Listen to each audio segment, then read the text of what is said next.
shack at. The bottles getting empty up the crack and we stacking chips. All of it's what I want. Plus money winners, that's what I'm on. You can say I'm gone. I prefer elevated pub sports radio. Time to get educated, get produced. Leave the juice letting loose with so much abuse that the bookies wanna call a truce. They getting slaughtered. Can't forget Jeff and low baggers in the chat. That's a lethal weapon. We be pubbing.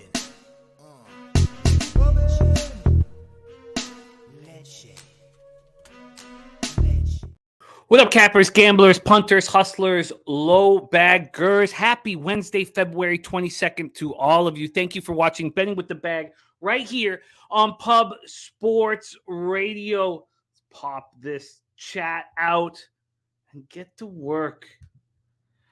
You know, getting a health scare, a lot of us have been in situations like this before. You realize, you know, some of the things that you take for granted, and having the opportunity to have a monster night last night, 7-2, plus 5.15 units, Daby Cab sweeping the board, 5 units, having our winning streak stretch into the second week. It just felt so good. And I'm so thankful. I'm so thankful that I have this opportunity to cap with you guys day in and day out. It brings so much joy to my life. I love it so much. And I woke up thankful and focused, and I want to stack, and I want to cap, and I can't wait for Pubapalooza in 5 weeks. I'm so happy that we've had, you know, Boss and Wham book their flights.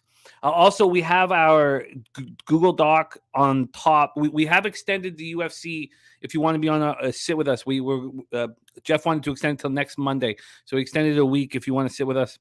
But it's okay if you can't. You know, if you're tying up loose ends to figure out how you can get out to San Antonio, it's all good. You know, you just get tickets to the UFC San Antonio. You know, you don't have to necessarily sit with us. We'll be all over the arena, you know, drinking heavily and winning money. So don't worry about that. But sign up. It will help us when we get all the signups, and we're all so excited. Shout out to all of you guys. God damn, this feels good, man. It feels good. And with the clean bill of health, I can now announce my new show that I'm really excited about. Sunday Night Live with Jimmy the Bag. So every Sunday night moving forward, we'll be live betting games. So this Sunday, we start at 5:30 p.m. The thumbnail for it will be out soon. There's 2 games we are going to be live betting simultaneously. We're going to be live betting. We'll be live betting everything, but with a major focus on the Raptors at Cavaliers and the Tampa Bay Lightning at Pittsburgh Penguins. Raptors at Cavs, Lightning at Penguins. Both those games start at 6 p.m. Eastern. Our show will start at 5:30 p.m. Eastern so we can discuss things. But every Sunday night moving forward, I'd like to try two games, to have 2 games up, but we'll figure out what works best for everybody. Thank you guys for being here. Thank you for supporting us. Thank you to Jeff Slaughter for giving us this opportunity. And let's keep winning and stay focused. Shout out to all you guys in chat. Rob Garvey in the house. Nuclear says, good morning, fellas. Happy Wednesday. Let's get down to business. J Dub in the house. Nut Flush Allen. What? Nut Flush Allen's always, you know, succeeds and leads by example and succeeds in capping and in life, and you know, one of the important, extremely important guys in the Lowback family. But his call on Devils team total under 3.5 at plus 142, for me, that's the finest call that I've seen. To be, it wasn't like, oh, I'm throwing a dart here. He was really confident. His number said, I do not expect the Devils to fire here. Trusted Montembeault. Cash at plus 142, cash the Leafs minus 1.5 plus 150. But that Devil's call, that was a thing of beauty, as our friend John Keats would say. A thing of beauty. Cashman 19 in the house, 5-0, 3-0 NHL, 2-0 alt lines in college basketball. I don't. If you watched the show yesterday, you were stacking. I don't know how.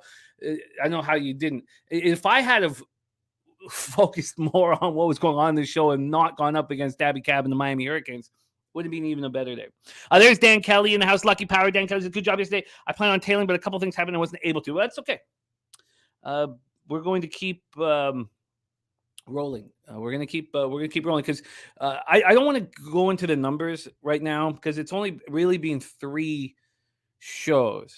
I guess it's probably been 4 shows now because you can count the Friday, but Wednesday, Thursday were monsters. But we're on a 4-show winning streak, and it feels really good. Nasty Nate in the house, RVD, Wine Time Sports, they're serious business. Rocco, Rogers, Jacqueline, Troy Torrance. Troy Torrance says, funny how it works. I lower my unit size and go on a 14-2 run. Don't worry about it, Troy. Don't worry about any of that. Truly. So the importance is that you are winning. And the fact that you lowered your unit size a little bit is because you're consciously aware of all facets of what we're doing here. And you guys saw it.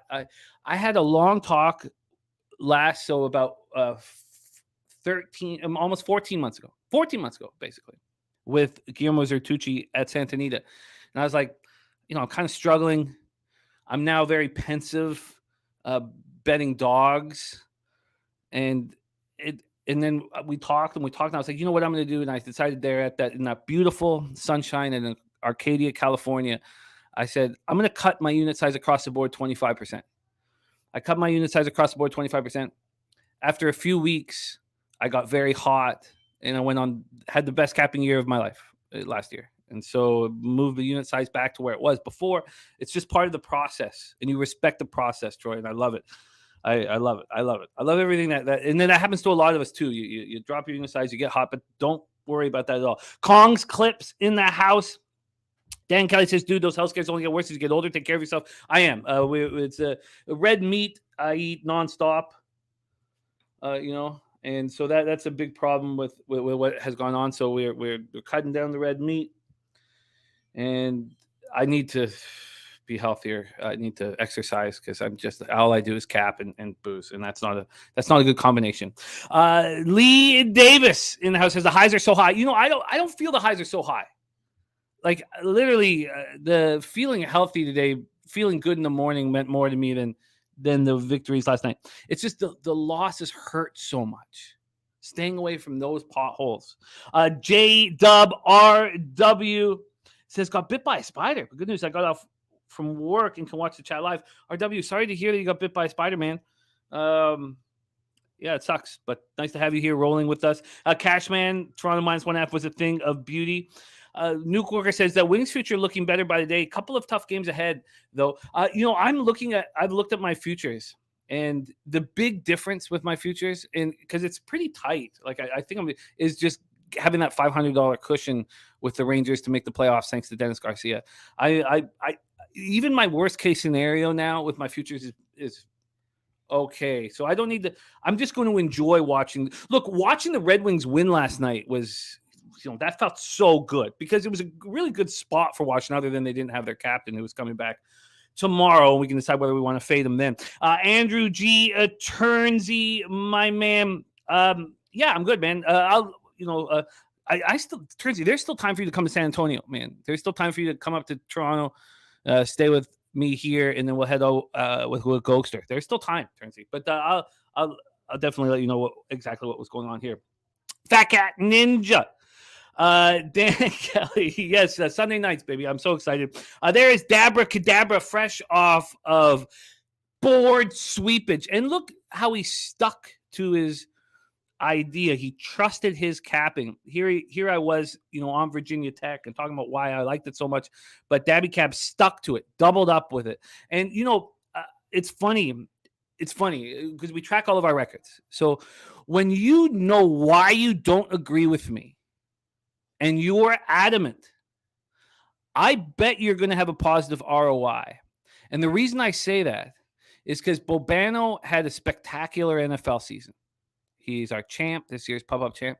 I went against him on about 12 bets, and my ROI was absolutely through the roof. It was incredible. It was just non-stop. Because when you're that adamant that you think the other side is the right play over a colleague that you respect, when you're that strong on it, I guarantee you're going to have a winning ROI. because it's the I'm not sure if I'm going to bet this. Maybe I shouldn't get this if he's on whatever. But when you're like, no, I think the other side is the winning side. I think you're wrong because of this and that. So never fear being on the other side of any of us.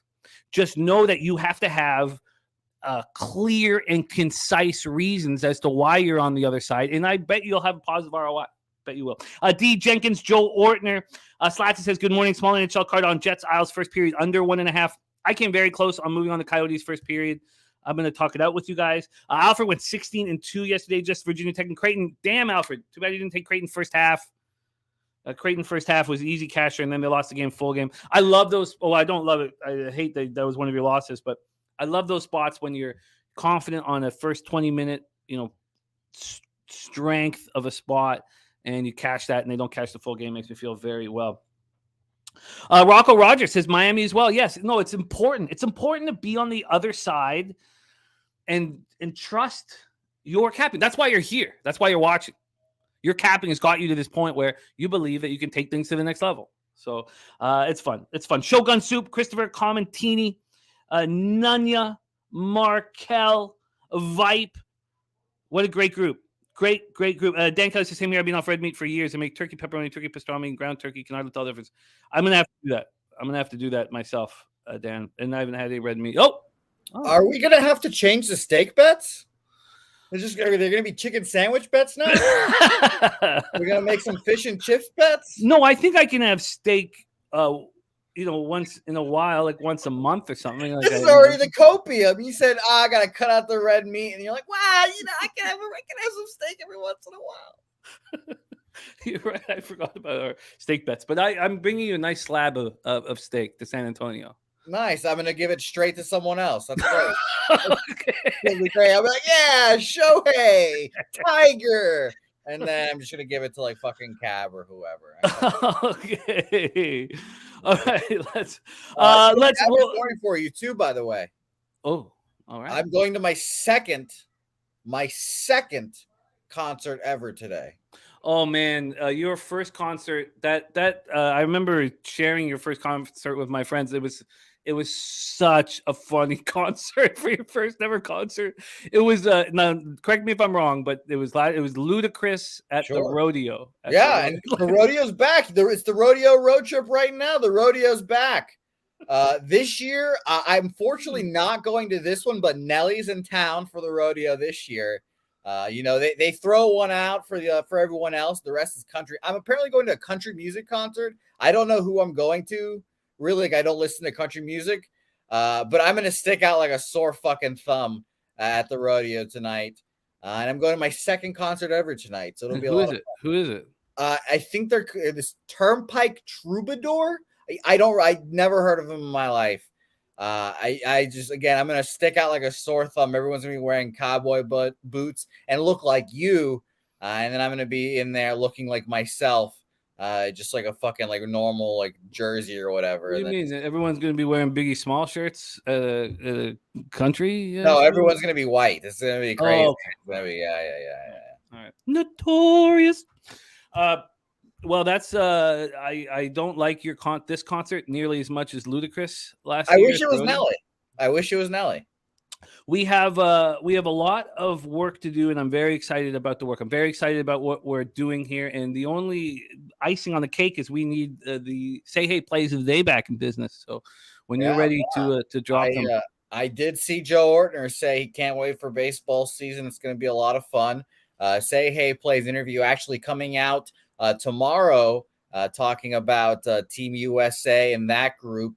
And the dark horse Mexico, which is I said on this program before, that'll be a bet I'll be making in the group stage, but we'll talk about that further on the show. And Jimmy, another fun fact, you said earlier we were dominating the futures game. I checked today. I bet Venezuela to win the Baseball World Classic at plus 1,500. It's now down to plus 1,000. So we're rocking and rolling. What is Japan at right now? I still haven't bet it. I will look. Is it even less than plus 300 now? I would assume it's still around plus 300. I'm going to check out my friends on Bet Online, obviously. And by the way, all the futures are now officially out on Bet Online for the MLB season as well. So it's interesting. Bet Online, you can get them at plus 325. Plus 325. Okay, good. I like it. I'm still going to move on to that if I can get over 300. We got to keep winning. One thing that you've done very well, Jose, is when we've gone on, and this was last year when we've gone on winning streaks here on the show, where you've picked your spots as to where to jump in. So yeah, it made me sick actually yesterday. I had a fucking great bet and I just forgot to bring it on the show, and it was a bad ball by me. But yeah, hopefully we'll find some good wagers. Well, let's get right to work. I'd like to give a couple shout outs. Sean Sullivan giving out his looks. Providence plus 7.5. Clemson money line over 129.5 as well. He's got Minnesota, Maryland under 140.5. UK, Florida. Oh shit! No, I'm doing this wrong. He's got Providence plus 7.5. Clemson money line over 129.5 in Minnesota, Maryland, under 140.5 in Kentucky, Florida. Wake Forest plus 5.5. Stars minus 1.5 in the Flames money line. Wine Time Sports says, really trying to make it out to San Antonio with me and 3 of my buddies are traveling up north to Oakland to watch the Angels. No Tiny opening day. What could be the last year in Oakland. Wine Time, it's okay, because the important thing that we did is establishing that we are going to do Pubapalooza in San Antonio at the end of March every year.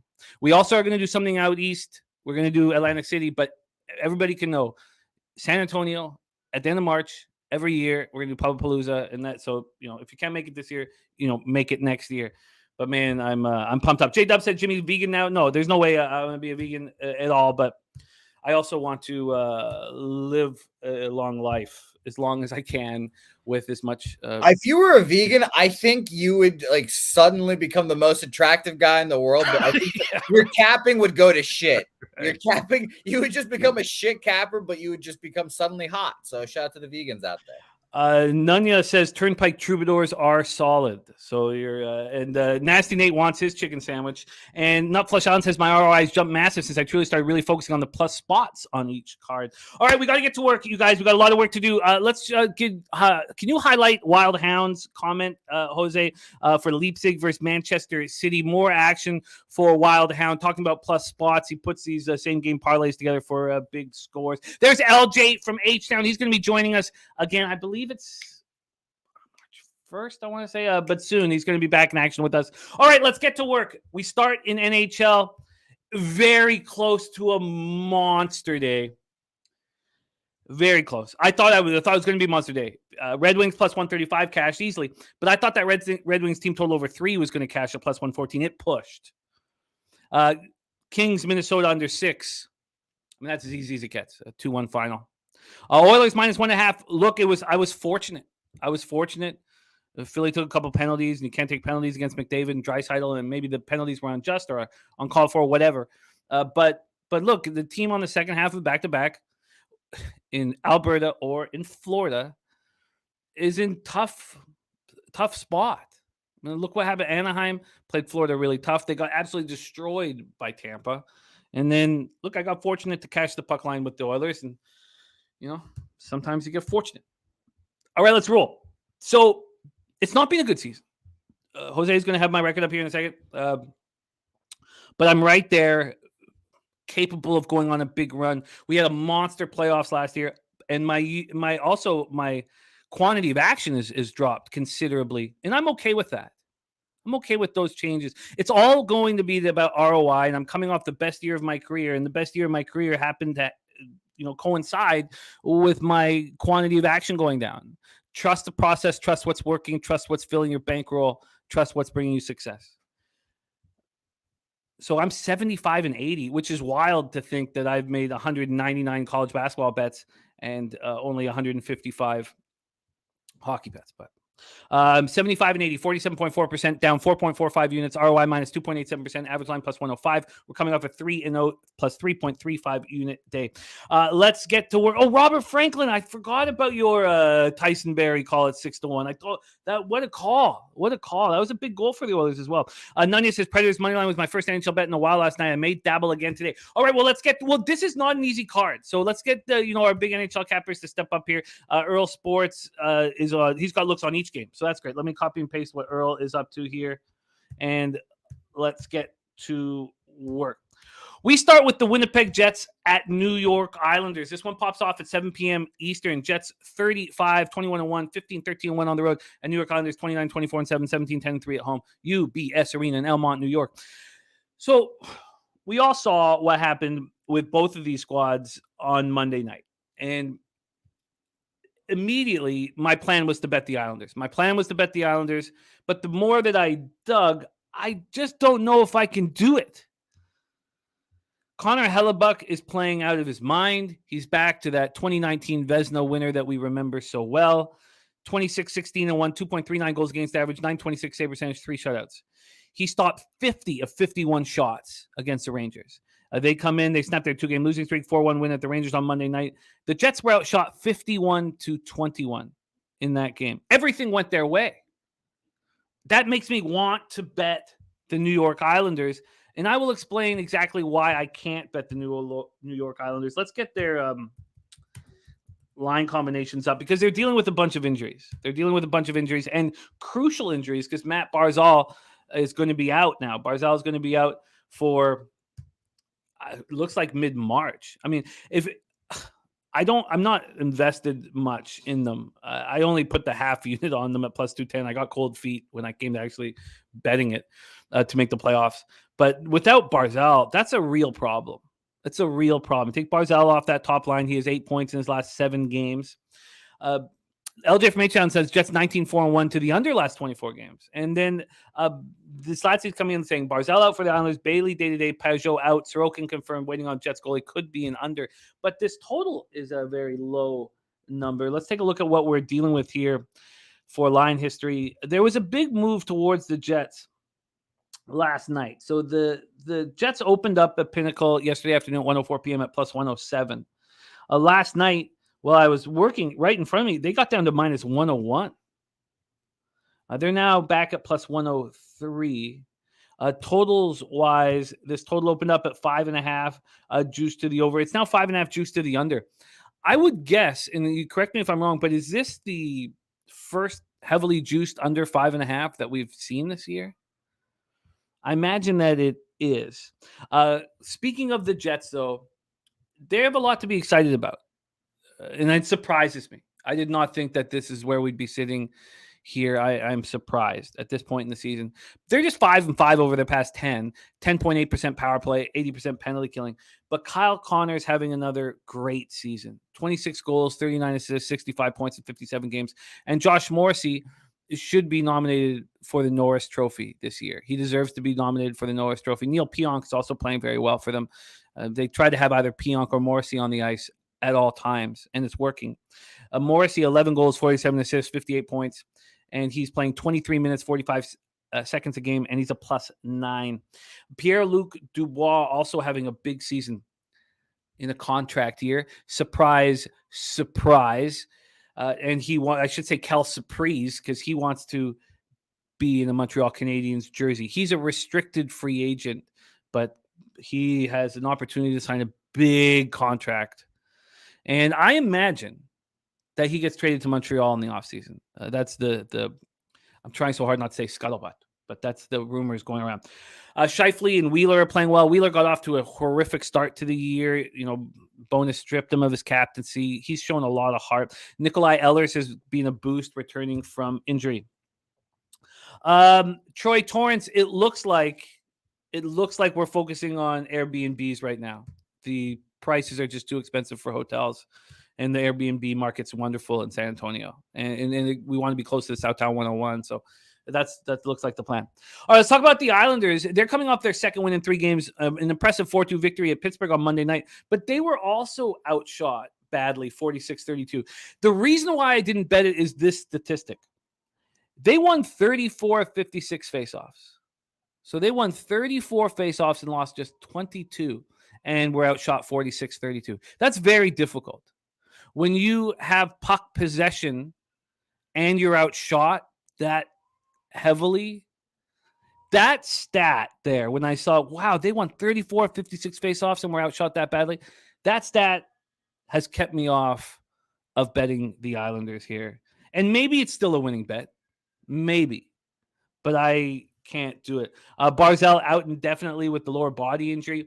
He had instant chemistry with Horvat. It's too bad. Josh Bailey's missed 2 straight games with the upper body injury. Now, he's having a disappointing campaign. If it wasn't for Brock Nelson, Brock Nelson has become the MVP of this team, even though Barzal was off the hop. But And I love Pollock and Pellick and Dobson. I think this is a good hockey team, but JG Pajot dealing with an upper body injury. He could return tonight. Cal Clutterbuck out with an upper body injury.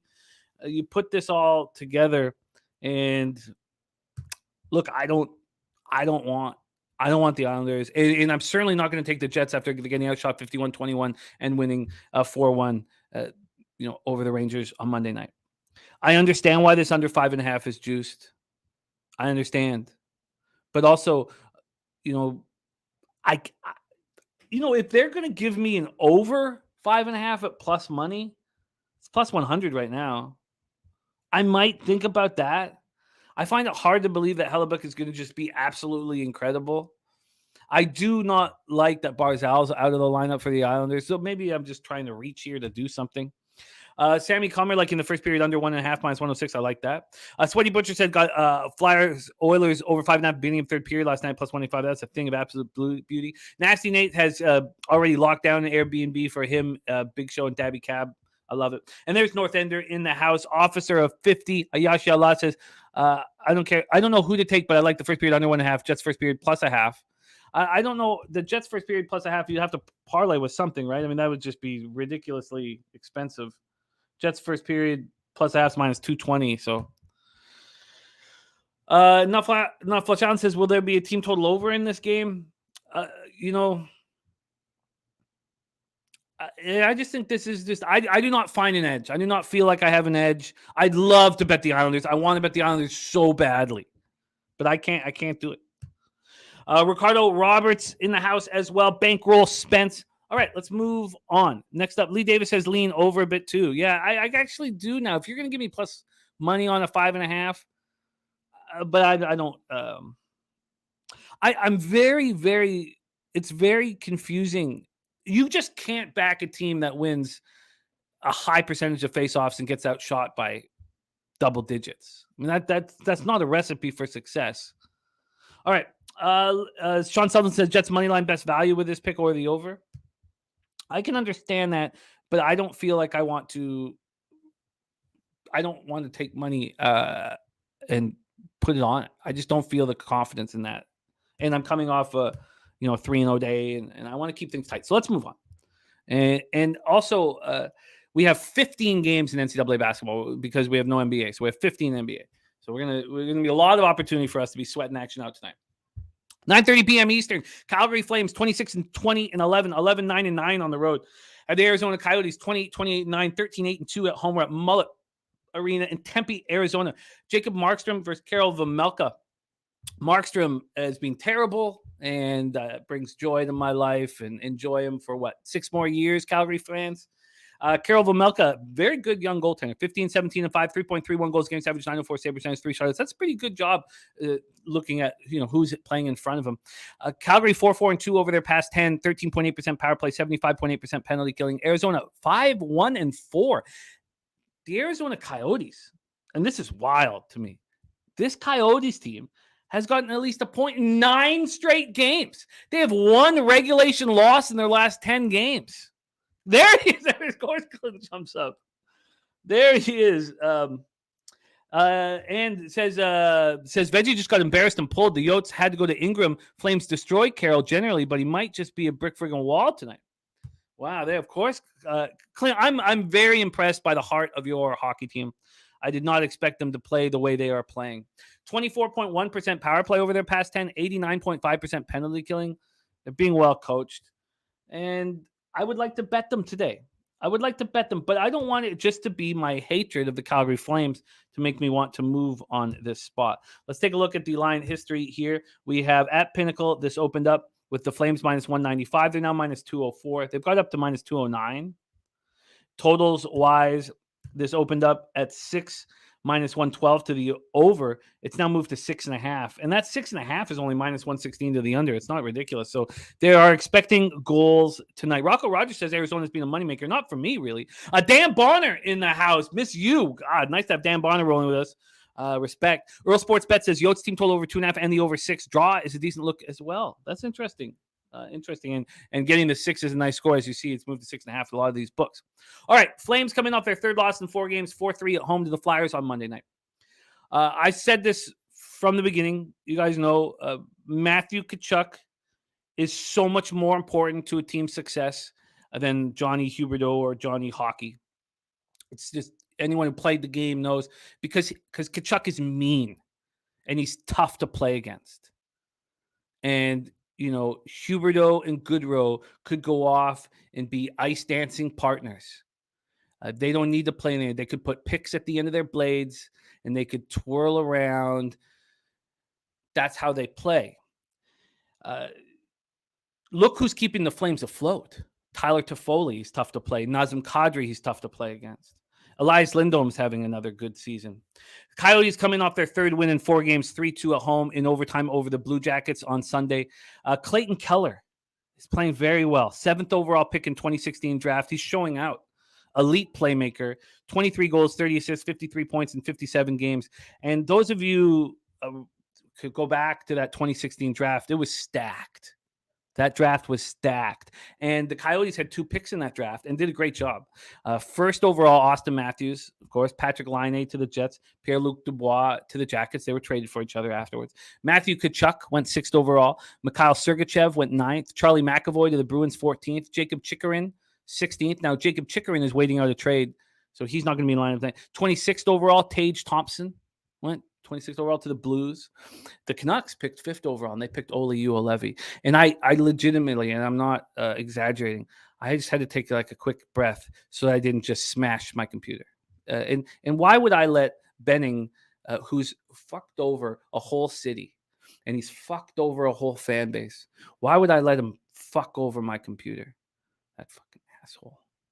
Oh, God, I want to find you, Benning. I want to fucking find you, and I want to go right to the nearest convenience store, and I want to get a ski mask, and I'm going to put it on.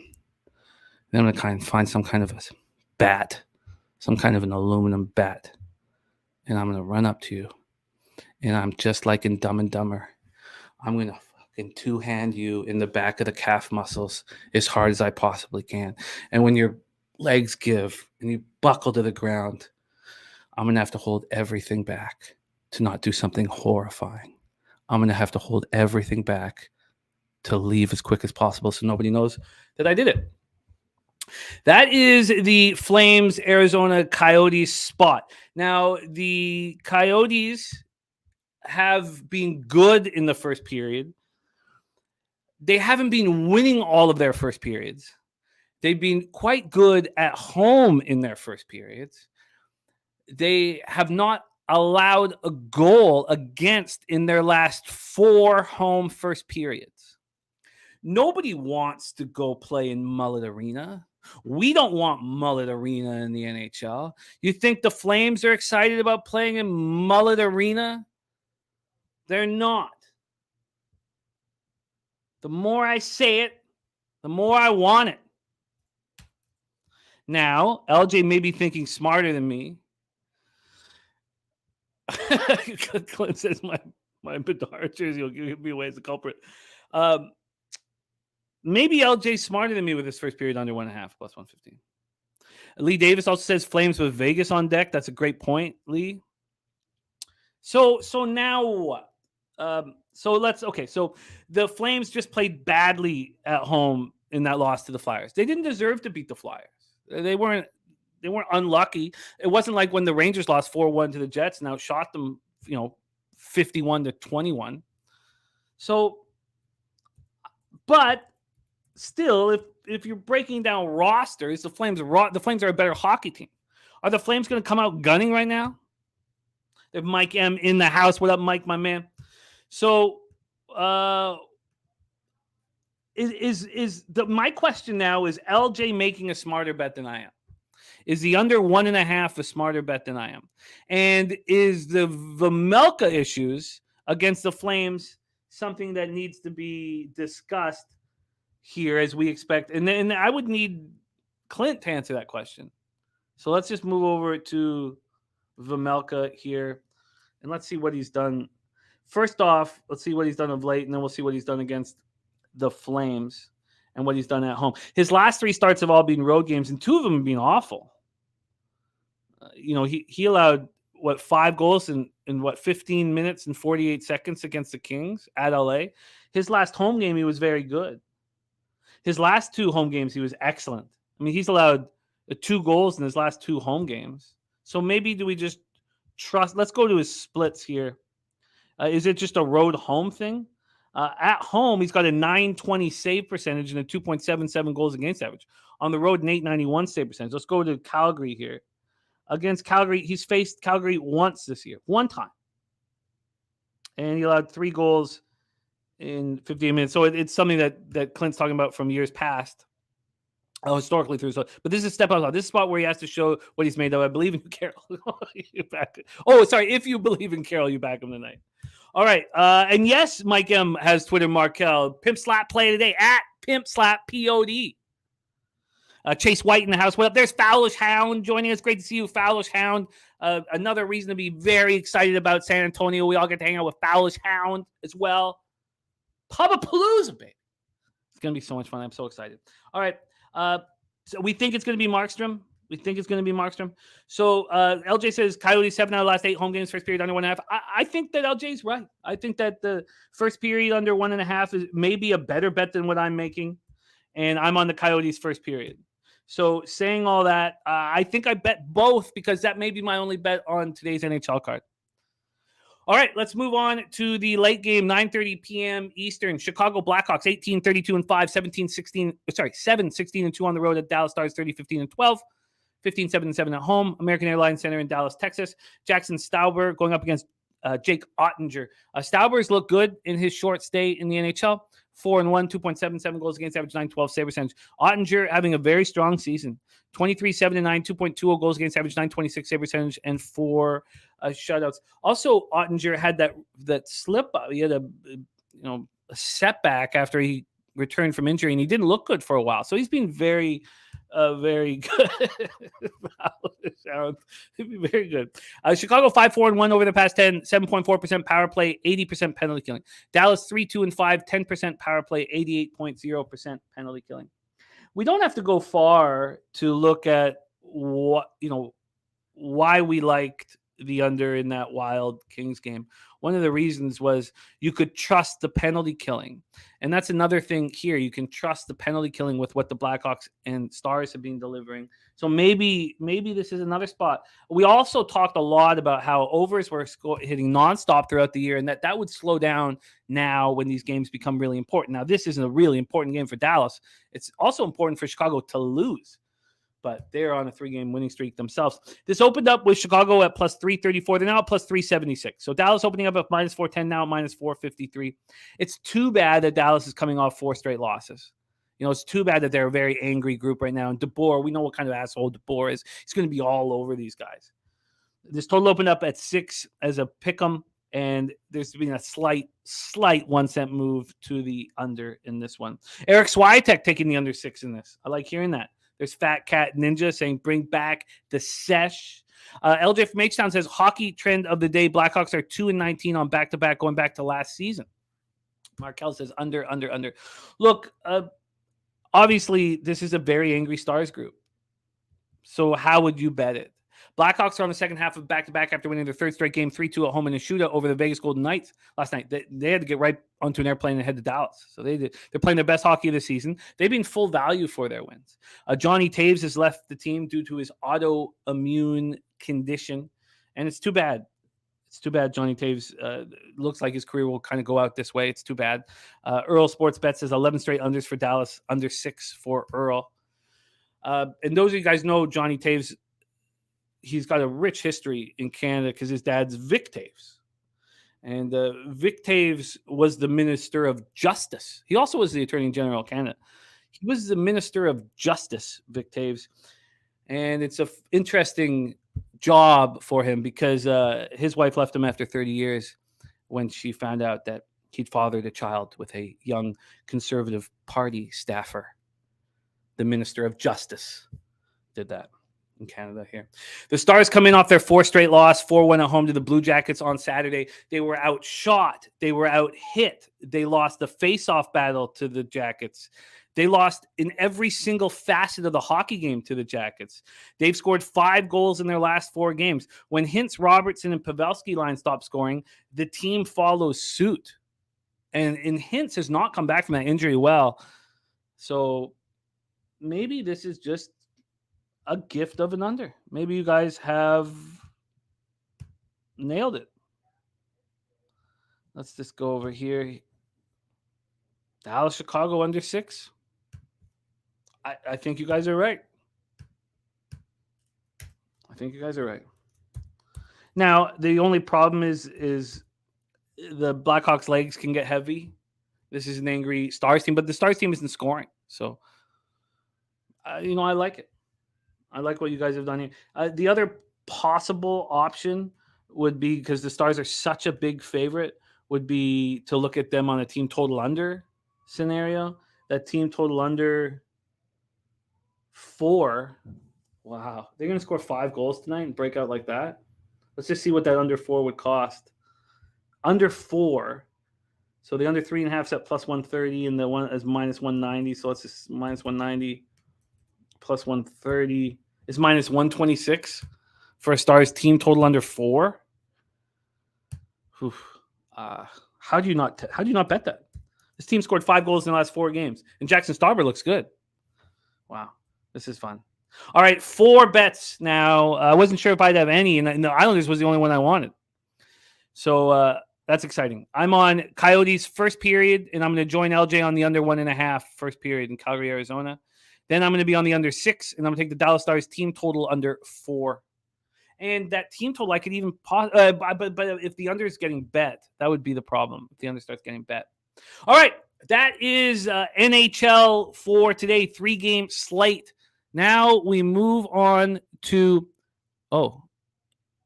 okay, cool. Now we move on to college basketball, and I'm very excited. I'm very, very, very excited because when Cappers start elevating their game, not only does it make us happy because our good friends are, improving their life, but also you look at me like I got to be better. I got to be stronger. I got to be sharper. And Cab is elevating his game. We know the kind of competitor he is, and he was upset with his college basketball record on this show. And it's tough when you only do a show 1 day or 2 days a week. It's just the sample size is too small, and you have to kind of wait for the numbers to kind of play themselves out. Daby Cab has now hit 9 of his last 10 here with me or with Peter. And he's very close to getting back into the black. He's coming off a 5-0 day, and he stuck to his plan. He moved on Miami first half and full game, cash. Baylor first half. Texas first half, I was with him that cashed, and Utah State was a gift. 5-0 for Dabra Cadabra. And working with Pete. Pete had a huge day as well. I know you guys in the chat had a huge day. I cashed with Texas A&M -2. I thought Cab's breakdown on Tennessee was so succinct. I'm surprised that he didn't join us with Texas A&M because he helped us get to that point. I lost with Virginia Tech, and I lost with Missouri by 1.5. I thought I was going to cash Missouri. Creighton first half was an easy casher. Texas first half was an even easier casher. And Michigan State -2.5 was probably the easiest casher of them all. Let's not slap each other on the ass. Let's focus on today, and let's stack fucking cash. Please welcome from Dallas, Texas, Daby Cab. Daby, how are you? Good, Jimmy. Good, man. Good. You said it, though. You said it. Let's not slap each other in the ass, man. We got more work to do, man. I'm ready to keep rolling. Look, the wins are great, and I love enjoying them.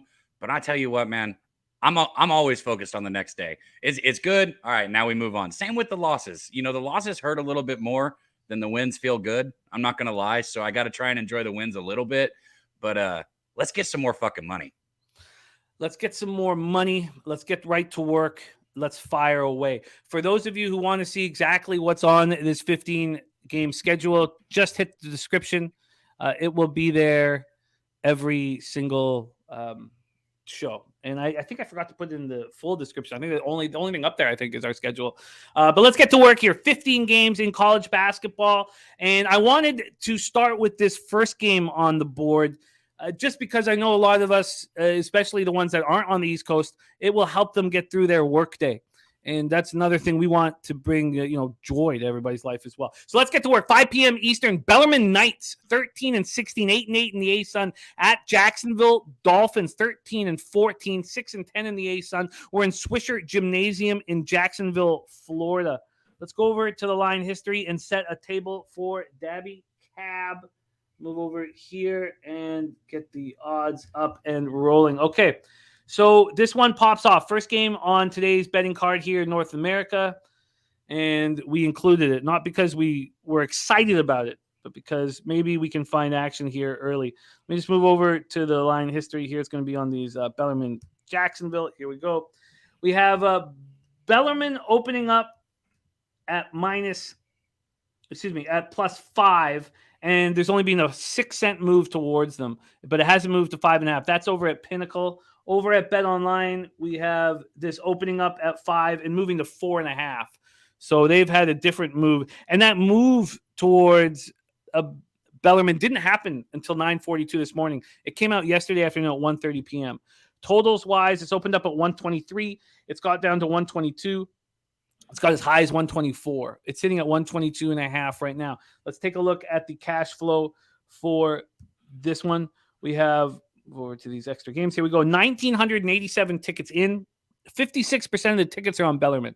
We don't know the cash flow at this point. We do know that 88% of the tickets are on the over and 75% of the cash is on the over. And yet that number is dropping. Makes me think this could easily be an under spot. Bellarmine coming in on their second win in 3 games, 68-67 at home over lowly Central Arkansas on Sunday as 8-point dogs. Bellarmine was out rebounded by the Bears 40-25. They did not look good. Jacksonville comes in off their 5th loss in 6 games, 62-59 at Lipscomb on Saturday as 5-point dogs. This is their first meeting of the year and lone meeting with Bellarmine. Mike Jones says, where's Matt Randall? You in the chat. They have he's trying to fight to get his Twitter handle back. They've shut down his Twitter handle over some bullshit. So he's fighting to get it back. And he's working on that right now. So don't worry. Our guy, Matt Randall, will be around and we'll be back in action. And maybe he'll have to come up with a new Twitter handle. We'll figure all that out together. Mike M says, wrong team favored Jacksonville in the 4-11 against the spread spots. Troy Torrance says, I don't know these teams at all, but it looks like Bellarmine is the right spot. Troy says, I agree, Mike M. Look, wrong team favored. Take it away here for us, Daby Cab. First game on the board, 5 p.m. Eastern, Bellarmine Knights, Jacksonville Dolphins. And not to shift topics, but make sure you said that was Matty Ice who lost his Twitter? Yeah. Damn, bro. Make sure you let what's yours. And everybody else in the chat, I don't give a fuck if you have 1 follower or 8 million. If you're somebody that supports us and for some reason we don't see you on there, make sure and let me know. I mean, there's a lot of notifications and shit and I don't see everything. I want to follow every one of you guys. I don't give a damn how many followers you have or any of that. I want to be able to interact. So let us know on Twitter so like if any of you follow me and I don't follow you back, just be like, hey, dickhead, follow me back. And I will. Okay. I love that. I love that you do that, Daby. I'm the same way. So if you are supporting the show and you follow me and I don't follow you back, please let me know because I'm completely 100% with you in that, Daby Cab. Take it away though here, 5 p.m. Eastern, Bellarmine, Jacksonville. You got to look. Yeah, no, I don't. I'm getting close to betting some of these other games, Jimmy. You know how it is for me. I look into everything. I'm more comfortable with what I've watched and what I've seen, and then when I break it down. But I've been keeping my record on some of these because I've been doing the Friday show, and I'm about ready to start pulling on the trigger on some of these games that I usually wouldn't. With Jacksonville here, I understand why some people are saying maybe the wrong team is favored. I'd really be interested to see where the money's at if 50% of the tickets are on the other side. But Jacksonville, they do have the advantage on offense here. There's no question in that. The Dolphins are shooting 78.3% from the free throw line, which I love, especially in a spread like this where they're saying it's going to come down to the wire. You want a team that can shoot free throws. That's 10th in the country. They're also shooting 51.1% from 2-point range, which is just fucking outstanding. Their senior guard, Nolan, He's been leading them, putting up about 13.3 points per game, averaging 4.3 assists. But their real reason I'm saying I think that Jacksonville's favored here is, Bellarmine's defense is not the best right there. I mean, that's where they have huge shortcomings on defense, to say the least. And also Jacksonville, they have a good rebounding team, and they're holding opponents to 32% from 3-point range. With Bellarmine entering this as one of the worst teams outside top 300 for the free throw line, and that comes back to that 4.5 point spread right there, Jimmy. I think Jacksonville is the right side here to be favored. I would not touch Bellarmine. If you can't rebound, I can't expect you to get out on the road and win a basketball game. So, but hearing Mike M's thoughts make it very easy for me to stay off. If he, we talk about listening, and if you're the capper you respect, if both him and Troy Torrance believe that the wrong team's favorite, I can stay off. But that was a really bad, ugly game, at home over Central Arkansas on Sunday for Bellarmine. So for me, I guess I think that the under is an interesting spot. Not one that I necessarily am going to move on right now, but the idea that 88% of the tickets and 75% of cash would be on the over, and it's been dropping. 12% of tickets on a low under. You have to have real faith in it, but 25% of cash. Some of the bigger bets are on the under. You said it's dropping, even with all that on the over? Yeah. But fuck that, and I'm staying away from that. I was about to say over, but no, not if that's happening. It got up to 124. There was a 1.5 move to the over at 9:05 this morning. So at that point, then it was a point over what it had been initially set at BetOnline. Since then, it dropped 2 points in the next hour, but it's come back up a half point. So it's all the money's coming on the over, and there's no cash on it. And if Bellarmine's not hitting their shots, well, they're not going to get the rebound. No. That's a tricky thing to back on the road. Maybe I guess I have some interest in the under, but that's it. It'd be Jacksonville or no bet. And I don't, if Troy Torrance says Bellarmine scores in the paint, whether Jax does not defend well there, I'm comfortable. There's a ton of action. We have 15 games. This is a little ASUN game. I was just hoping that maybe you would help us get through the day and we'd have action earlier, but I'm not going to force it. And Shogun saying if it goes under, that would mean Bellarmine couldn't hit anything right. So Brian Watson talking about Florida. We are going to cap that game. North Ender says agree. I ain't fading the Dolphins. So looks like there'll be no action for us here on the 5 p.m. starter. And there are rare times, Jimmy. Everything I do is I'm like you. I'm very strict about how I bet with my units and with everything like that. There are very rare occasions where 5 o'clock's not early enough for me, but let's say there's a 1 o'clock game or a 3 o'clock game where I might force action with a little bit smaller bet just because, there's a little DJ in all of us. But, I'm just not going to force anything here, especially not because we got an hour. After an hour, we're going to be kicking off into our action. Yeah, and we had great day yesterday. So there's Dana in the house. Robert Franklin talking about Southern Miss. Jake Burns talking about Stetson as his play of the day. Great to have Moose Money back in action. Moose Money now full-time teacher. And puts a smile on my face. Hell yeah, man. I know he's been working for that. Good shit, Moose. Yeah, and he deserves it, and he'd be a great teacher. I think he can really help. Quit like I did. Yeah, let's get to work. Let's move on to the next spot on the board, and we head over to the Big East, 6:30 p.m. Eastern. Number 20 ranked Providence Friars, 20-7, 12-4 in the Big East. Right in time for Nasty Nate to be here. At the number 18th ranked UConn Huskies, 20-7, 9-7 in the Big East. We're at Gamble Pavilion in Connecticut for this one. Let's move over to the line history for this UConn game. And I'm interested in it, very interested in it. But we have a big favorite. And also, Pinnacle is the lone book to move it to 7. All the other books are at 7.5. Pinnacle opened it at 7.5, but they have moved it to 7. It is juiced to Connecticut at that number.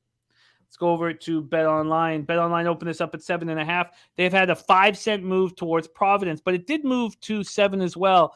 And it was there until 10:40 this morning and back to 7.5. Totals wise, this opened up at 144. It's now at 142. So it's dropped 2 points. So let's take a look at the cash flow and see if that can help, take us to the cash. So the highest line value, according to Sports Insights, on the entire board is Boston College. And we'll get into that spot.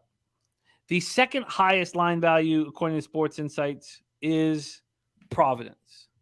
8,916 tickets in, but 71% of the tickets are on Providence. So they're a public dog, but 77% of the cash is on them as well. So there are bigger bets placed on Providence. 49% of the tickets and 65% of the cash is on the under.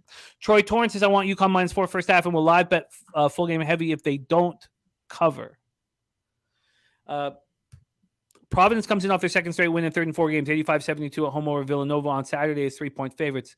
That victory looks even better after what we saw Nova do last night. But that was at home where Providence is very strong. UConn comes in off their fourth win in 5 games, 64-55 at home on Saturday over Seton Hall's 11-point favorites. And there's Rebenga. They lost at Providence 73-61 at a game that Nasty Nate was at. 73-61 back on January 4th as 5.5-point favorites. Take it away for us here, Dabra Cadabra, Providence Friars, UConn Huskies. So many thoughts are running through my mind about this one because, man, I might add on this one. This is one of the ones that I might add on. I want Providence. I'm not gonna lie, but I just read what you just highlighted right there with Lee Davis. Senior night, games on campus, whiteout, $2 beer night. It's gonna be rocking. This stadium's gonna be rocking tonight. But when we look at Providence, you said it. That was a good win over Creighton, and now that Villanova, that was a solid win over Villanova, and it's looking better and better. And they're sitting 12-4 in the Big East. They're 1 game out of first place, and I love you talking about. Everybody's motivated right now. Everybody wants to build their resume. Everybody wants to get the tournament, but like, how motivated and what are they motivated for? They're 1 game out of first place. Excuse me. No worries. I'll talk for a second while you're getting your shit together. A quick look from Sky Dragon over at Gulfstream Park. Dennis Garcia giving us the 7 to win over at Gulfstream Park for anybody itching for a little bit of action immediately. Thank you, Dennis, for sharing that with us. My man Dennis is just a spectacular capper across all sports, but especially thoroughbred handicapping. Take it away and keep rolling, my man. Hell yeah. So we look at let's look at what Providence is on the road here. 5-5 on the road. But in their last 2 games, they've eclipsed 80 points, so their scoring isn't going to be a problem. They can keep up with the scoring of UConn. And right now, UConn, let's see, conference play, 9-7 record right here. And we've seen their losing streaks. We've seen where they've been going. My thing is here, somebody else in the chat said it too, you're getting 7.5 points with Cooley. I mean, that's with a team that's 1 place out of first, like that's tough to pass on. They're battling for the top of the Big East. They've won 2 straight, including the win over number 19 Creighton. And Connecticut, like I said, they've shown us how inconsistent they are with that 9-7 record.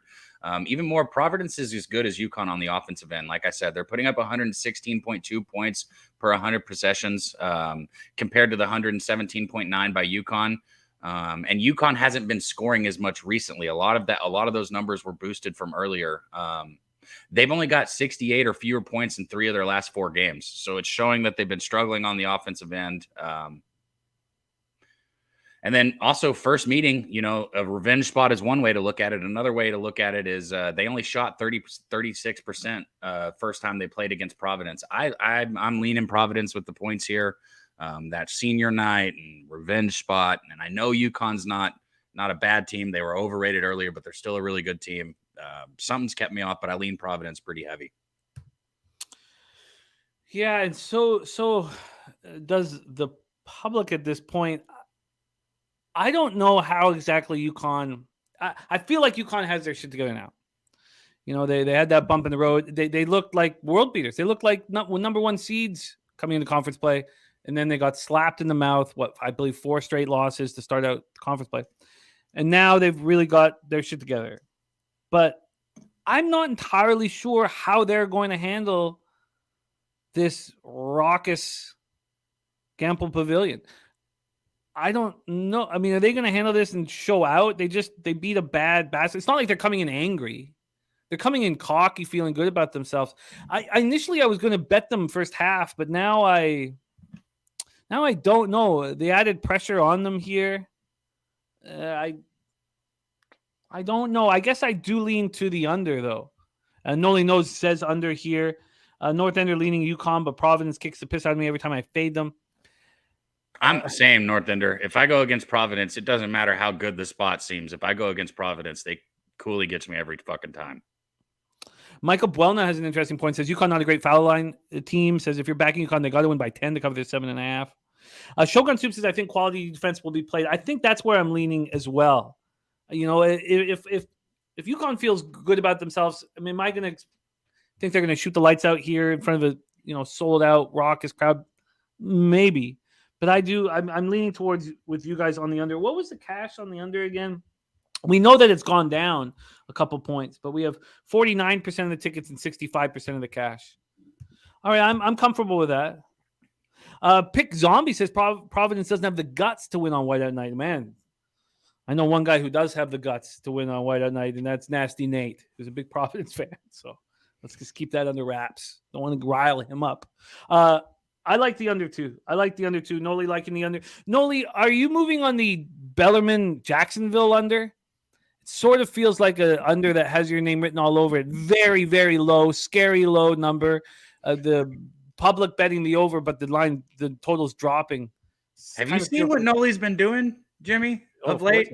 Yeah, he is on fucking fire. Shout out to our guy Noli knows. I mean, I know we know, but I mean, that dude is scorching hot right now. He's a pro. Yeah. You know, we in our group we have fucking pros, and when I talk about elevating everybody's game, Noli always does that, and he says, "No, I'm not betting that." Okay, good to know. Okay, well, I'm interested in the under with you guys. I'm going to take the under off of this Bellarmine Jacksonville because it's me being trying to be a little too cute. But the under in Providence, UConn is very, very interesting. All right, let's go from the Big East. We'll be back over to the ACC for the next one, 7 p.m. Eastern.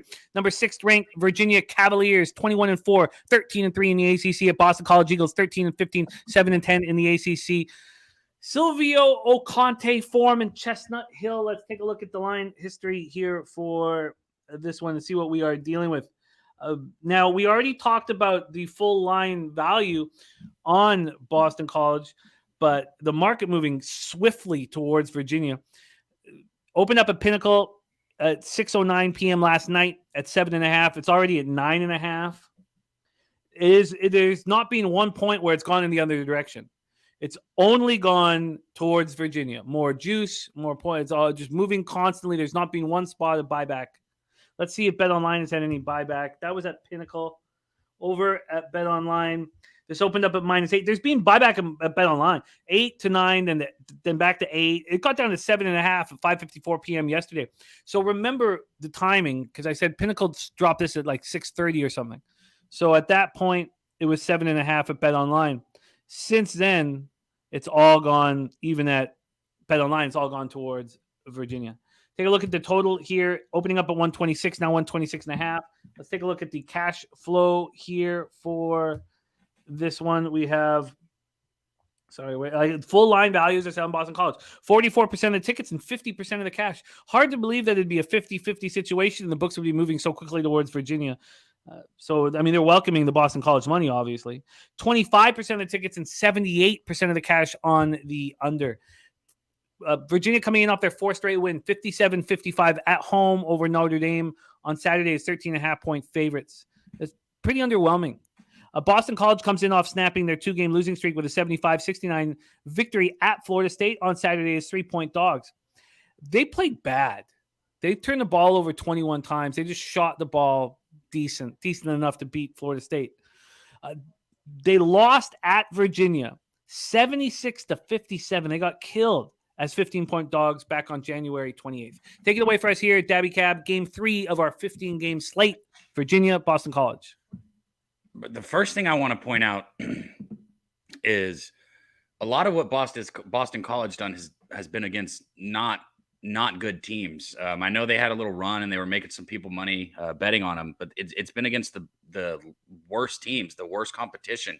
You look at what better competition like somebody like Pitt has done. I think you just said it. I mean, Pitt torched them. North Carolina State torched them. Syracuse even would have covered this number against them or pushed for you. It was 8.5, but Syracuse won by 9 against them. I mean, the better teams are taking it to this Boston College team. And that's the first thing that sticks out to me on this.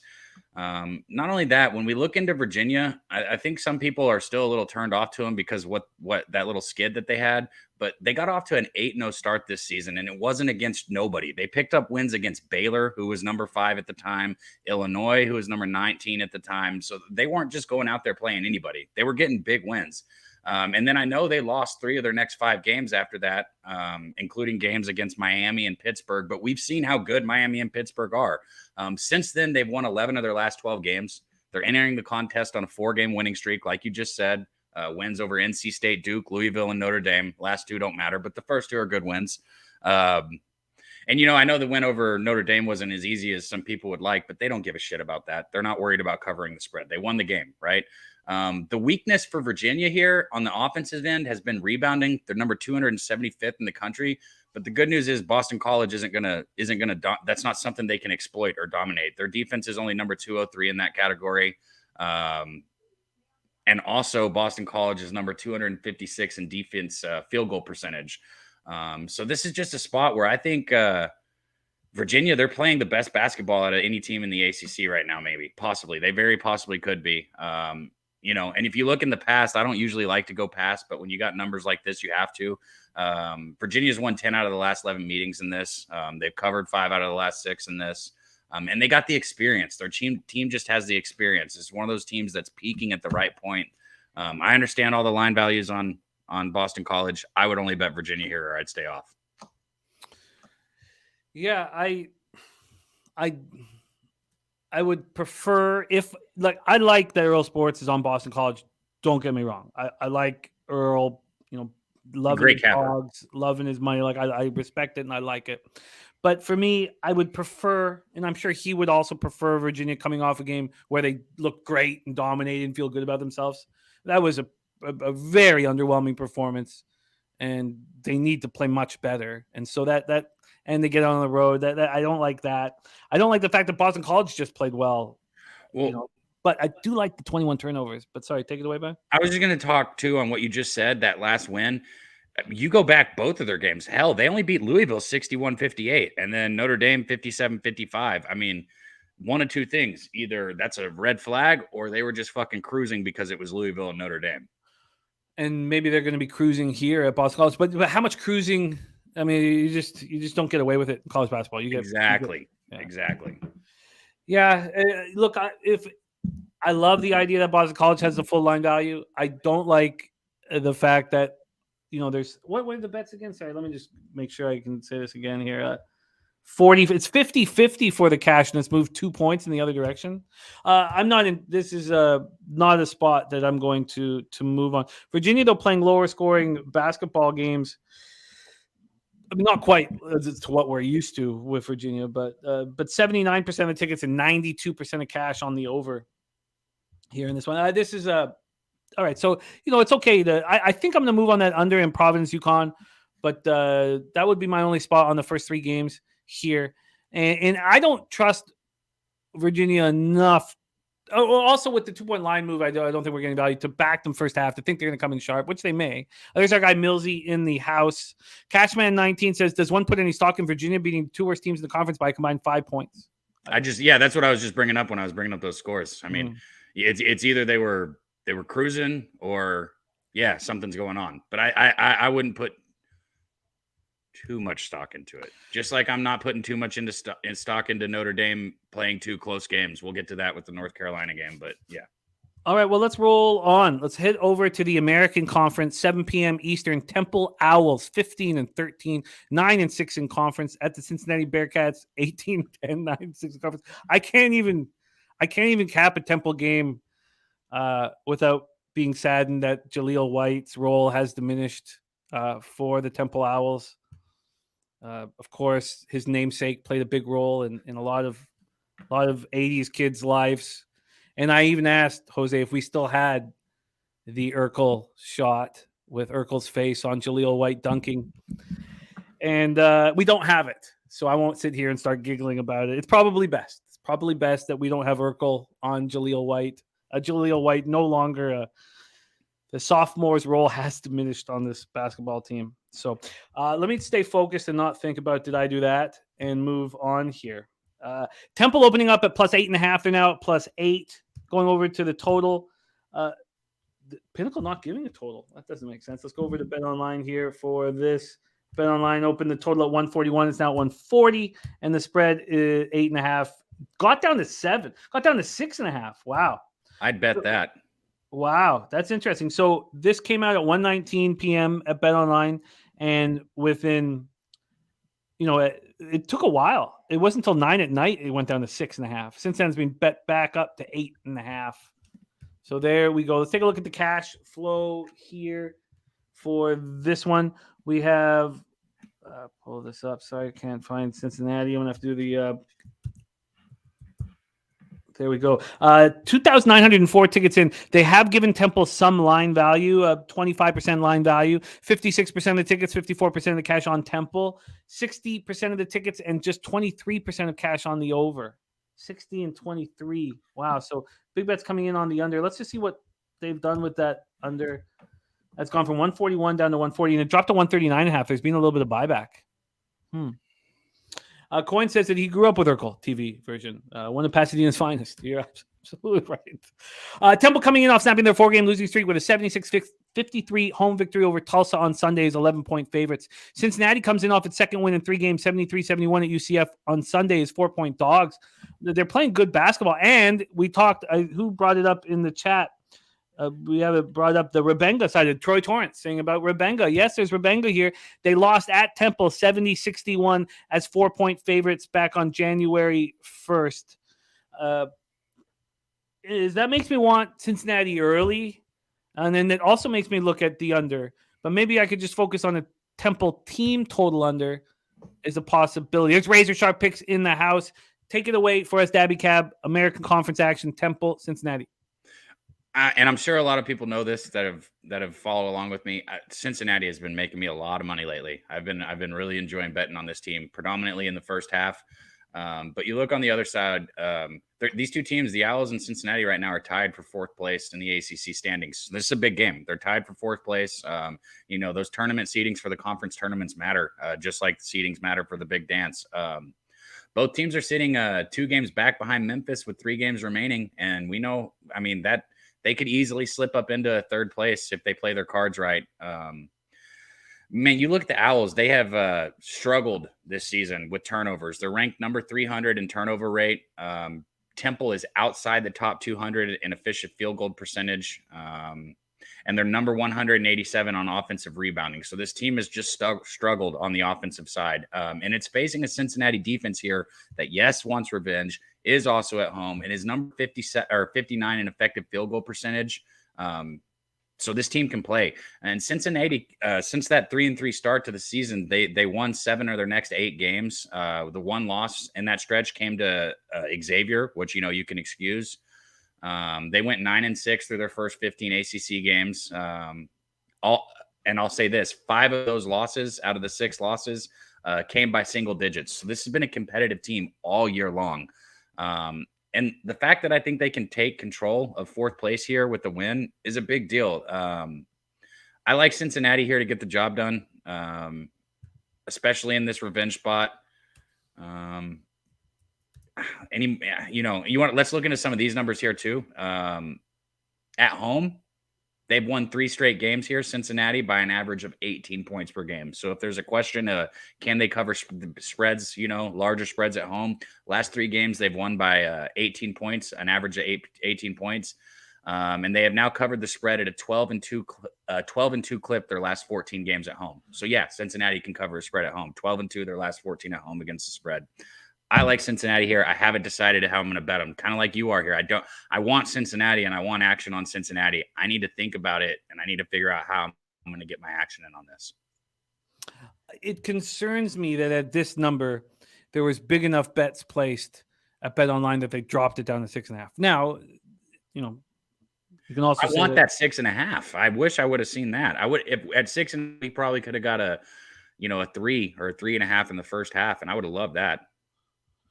I love what Coin is doing here. I love it. It's the angle that makes the most sense to me.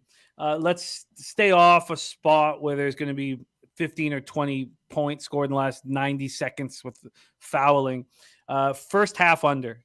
You have an angry Cincinnati Bearcats squad, trying to get their revenge, coming off a strong win, needing this victory. And as Mike M saying, Temple are Dragon Slayers.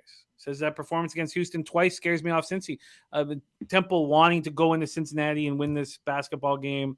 A lot on the line, a lot of intensity, a lot of defensive intensity. I was Brandon the Great joining us. Great to see you, Brandon. I'm going to roll before this game. Jimmy, yeah. I know Temple got that win against Tulsa, but they were on a 4-game losing streak before that. I know it was Houston and Memphis, which two of the better teams in the conference, but they shouldn't have lost to SMU, even though it was a 1-point loss, and they lost to Wichita also. I mean, so Temple until that Tulsa, which Tulsa's a get-right team for anybody. Before that win, they were just definitely trending in the wrong direction. They were. But you're right, tough competition, and then they smoked Tulsa. But I liked it. I think Coyne nailed the angle that I feel most confident on, and I'm going to move on. First half under for me in Temple, Cincinnati, and Daby Cab will revisit this to figure out how you want to move on it, if you want to move on it, seeing how much action you have on other spots. So let's roll on. Head over to the ACC for the next one, 7 p.m. Eastern. Syracuse Orange, 16-11, 9-7 in conference at Clemson Tigers, 19-8, 11-5 in conference. We're at Little John Coliseum in Clemson, South Carolina. Let's take a look at the line history here for this one. We have Clemson opening up at BetOnline, I believe at 3.5, and Pinnacle 2 at 3.5. So a 1-point move towards Clemson. Now at 4.5. Let's go over to BetOnline, see if they did the same 3.5 to 4.5 move. They've taken it even bigger. They've moved it from 3.5 to 5. So they've moved it to 5. Now that is juiced towards Syracuse. So, let's take a look at the total. 142.5 opener. It got all the way up to 146. It's now at 145.5. So we have a move to the over and a move to Clemson. Let's take a look at the cash flow here. We have Clemson. So 3,413 tickets in. 59% of the tickets and 84% of the cash is on Clemson. 84% of tickets and 98% of the cash is on the over. So clearly sharp action moving towards Clemson. Markets respecting it. Sharp action on the over and a ton of public action too. And the market's respecting it. Mike M saying Q's is going to come in motivated after taking the bottom out against Duke at home. That's a tough few days off. Well, we have both teams being embarrassed, coming off being embarrassed. Troy Torrance says Clemson -4, bounce back after embarrassing loss. There you go. So there you go. And Picky Zombie saying Dragon Slayers is a fair point. And Mike M says, I think this game flies over the total. Interesting. Oh, sorry, that was the last game we were talking about, the one that I wanted the first half under on, which I'm going to stick with at this point, the belief in it. Let's talk about this one. Syracuse, Clemson, and Lil John. We have Syracuse coming in off having their 3-game winning streak snapped in an embarrassing 77-55 loss at home to Duke on Saturday as 1-point dogs. They shot 34.5% from the field in the debacle. Clemson comes in. Oh, okay, you're with that Temple under. Okay, thank you, Mike. Thank you for so Mike M's the Syracuse game soars over. Thank you, Mike. Okay, good. Clemson comes in off its 4th loss in 5 games. To me, this is even more embarrassing. And then we'll hear what Daby has to say, which one. I mean, that's beside the point. But 83-73 setback at Louisville on Saturday's 11-point favorites. They were 4 of 24 from 3. And this is the first and only meeting this year. Aaron saying that Circa moved from 5 to 4.5 an hour ago. Okay, interesting. So that's the only sharp book that's moved in the other direction. Thank you, Aaron. Very important. Take it away for us here, Daby. ACC action. And God, I just get these waves of how much I love this shit that we get to do this. Isn't this so much fun? You get to study and work and, God damn. And then you get to make these bets and then you get to watch them all night and then you get to do it again the next day with all of your friends. Fucking awesome. It's fucking greatness, man. So much fun, man. Take it away for us here, Daby. Syracuse, Clemson. All right. That was that loss to Louisville is as embarrassing as it gets, in my opinion, for Clemson. But still, even before that, I know they got the win against a lackluster Florida State team, but then they had the loss to UNC, which, could be acceptable, except for the fact that they lost by 20 points. They played Miami close, so that's a decent game. And then they got beat by Boston College. Clemson, after starting, what did they start, 10-1? in conference play have just, they've lost 4 of their last 5 here, and they've struggled ATS. But one thing they have done is they've covered 4 of their last 5 games at home. They've been incredible at home this season. They've got a 13-1 record at home. And this isn't a massive spread here. This is a small enough spread to where we're saying, hey, we need you to win by more than a bucket, but we just need you to win this game.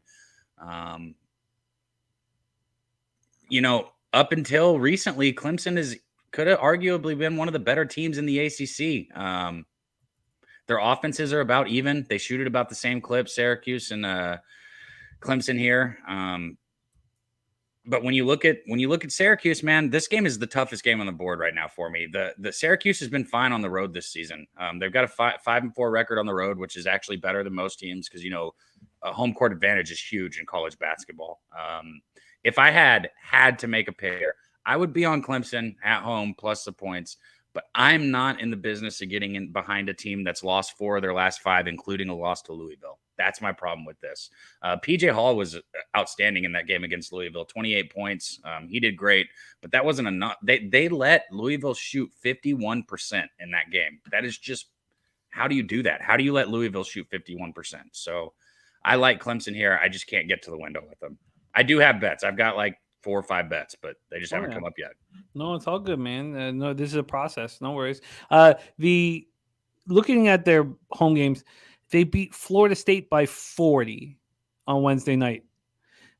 We know when I started down in Costa Rica, there was a capper who I'm not sure where he's at, but he would blind bet in NBA and NCAA basketball any team that lost by 30 plus the night before.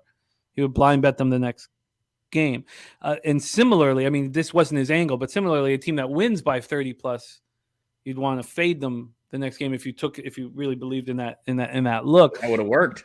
Miami, they lose 78-74 at home, but we know the type of basketball team that Miami is, and we saw that. They beat Georgia Tech by 21. So those are their last 4 games. And I was wondering if that the home court advantage I still have Lucrative Larry's movie posters here on my computer, but is their strength at home enough to trump any question marks, or are there just too many question marks in the spot and we want to move on to a game where there's less? So Troy in the chat just said Clemson shot 15% from 3 versus Louisville, which is atrocious. And now they are coming back home. They are 79th in the country, shooting 36% from 3-point range. So I would definitely not expect them to shoot 15% from 3 again. So that's 4-24. Yeah, that's just horrible. I lean Clemson here, man. I want to see how much action I have at the end of this, and I might come back to Clemson. I would only go full game here since they're at home. I wouldn't go half. I know I'm somebody who goes half a lot. Since they're at home, I would go full game here. Free throw percentage, Clemson can shoot free throws. That's one thing. And at a 4.5, a 5 spread, you got to look at the free throws. And Clemson hits 80% of their free throws. So. Yeah, Robert Franklin liking Clemson here, 36% from 3, and you need to shoot against Syracuse zone, 80% from the foul line. It's just not perfect. And even when I think things are almost perfect, what's my ROI? Like 3% this year in college basketball, which is fine. But it's just not perfect having Syracuse coming off the embarrassment as well. Yes, I think Clemson's going to shoot better. Yes, I think Syracuse is going to play better. So if we put all that together, then the over makes sense, but the over is being blasted, and I prefer not to be this late, on the over. So yeah, I guess it's, you have 84% takes 90% cash and it's moved up. Okay. So it's just a little late. And Aaron's saying 3% ROI is excellent, man. If my unit size was a little higher, but still, I'm thankful for it, Aaron, no doubt. All right, Syracuse, Clemson, no moves for us here at this point. Let's head over to the SEC. This is an interesting one. 7 p.m. Eastern, Vanderbilt Commodores 15-12, 8-6 in conference at the LSU Tigers 12-15, 1-13 in conference on a massive, massive losing streak. And Vandy's rolling. So you have LSU losing, and Vandy rolling. Let's take a look at the line history here for this one. Move over to it. We have with the way these two teams are playing, you'd think that the spread would be bigger. Vanderbilt opening up at just 1.5. It got to 2.5 by 10 this morning, but it's come back to 2. That's at Pinnacle. Let's see what BetOnline did with it. BetOnline opened this up at 2.5, and it dropped to 1 within 3 hours. So there's a 1.5 move towards LSU. I imagine that's sharp money. I wish that it didn't move back to 2.5, and the books showed no fear at that point, but they have shown fear. I wish they didn't. It'd make it easier to bet LSU. This total opened up at 141 at a pick'em. There's been a 15-cent move to the under, so a big move to the under. Robert Franklin says Vandy or nothing, but the line looks suspect. Air Dog says hard pass here. And Aaron 007, now a member of Weeby Pubbin. Thank you, Aaron. That means a ton to us, my man. Oh. You're now the member. Now you need the plane tickets to San Antonio. Aaron, I love it, man. Respect and thank you for supporting us here. So here we are, Pete Maravich Assembly Center in Baton Rouge. Vandy rolling. They're coming in off their 5th straight win, 67-65 at home over Auburn, as on Saturday is 2.5-point dogs. And I don't believe I talked about where the cash was here. So let's move over there. Get this. Find Vandy. Here we go. We have 3,999 tickets, and they've given LSU line value 25% or so. 25% of the tickets, 70% of the cash on LSU. That's got to be sharp money. I just wish the books showed some concern. 38% of the tickets and 74% of cash on the under. Vandy coming in off their 5th straight win, 67-65 at home over Auburn on Saturday's 2.5-point dogs. LSU coming off its 14th straight loss, 82-73 at home to lowly South Carolina on Saturday's 8-point favorites. Not only that, South Carolina led gate to wire. They were in complete control of that basketball game. To add to it, LSU only turned the ball over 6 times. 6 times, and they lost, and they were behind all game long. So they were playing clean basketball and losing to South Carolina. This is the first and only meeting between these two squads. Take it away for us here. Daby Cab, Vanderbilt, LSU. Okay. I don't know how the hell anybody can bet on LSU. Like, you got to have – okay, I mean, you want to look at what they've done. They started 12-1 this season, and they won their first SEC game, beating Arkansas, which is a good win. And since then – they haven't won a fucking basketball game. They haven't won one basketball game in 2023. Basically, to break it down, that's 14 in a row that they've lost for a 12-15 record, 1-14 now in the SEC. And we're talking about a Vanderbilt team who just beat Auburn. They've won their last 5, but not just Auburn. They had the win over Tennessee too. They got a win over Florida. Ole Miss and South Carolina are lower teams in the conference, but they've won 5 in a row. And I just said this. LSU has lost 14 games in a row. How the fuck do you bet LSU right here? I'm not betting this game because that line smells like fucking vagina to me. Like, that's stinky fish vagina right there. I don't understand. Isn't that a nice smell sometimes? Stinky fish vagina is not nice. All right. Sure. Let's move on here. But sorry. Vanderbilt, LSU. This line is screaming that LSU is the bet. I know it is. And do you want to bet on a team that's 0-14 and hasn't won a game in 2023 at a -2.5 line? I mean, there's no doubt about it that I don't want. This is LSU or no bet for me. And I know that might sound nuts, but we've been around gambling for so long, you know that this is a spot where the public's going to be all over Vandy, and they are. And the question is, do you trust LSU at home? Do you trust? I mean, that's what it comes down to. I don't know if you can or should or do, but that to me is the clear spot. You have 25% of the tickets on LSU and 88% of the cash. It seems like someone in the know knows something. LSU does seem like the spot here. Absolutely they do. It's just, for me, can't do it. Man, I've smelled all different kinds, Razor. Good ones, smelly ones. They're all out there. I don't want to sit here and there's not a chance in the world I'm on Vanderbilt in this basketball game. The question is, do I have the balls to move on LSU? So Oh shoot. Okay. Sorry. Awesome. Thank you, Jose. Jose's got a bounce, so I got it from here. So okay, we can move past this. I know we don't need to hum and haw on this, but I don't know if I have the balls to bet LSU. Let's just go over. I want you to bet LSU because I think you'll be right, and I think they cover, and I think that'll be fucking gangster. But I can't do it myself, so I can't ask you to do that. Let's just go over LSU home games here beyond the horrific South Carolina game. That's the I wish they turned the ball over 20 times in that game. If they had to turn the ball over 20 times, I'd be on LSU. The fact is they played clean ball, and we're just a bad basketball team. And they lose to Texas A&M by 12 at home. Before that, they lost to Alabama by 10. I mean, how good is Vandy? I just going over their home games. They lose by 11 to Florida. They get destroyed by Auburn. You know what? I don't need this. I don't need this. If I don't have enough action, I will think about moving on LSU more. But right now, let's just move past it. The total, though, on this spot here has gone from 38% of tickets and 74% of cash is on the under, and we have it dropping slightly. I wonder if there's enough intensity in this basketball game for it to go under.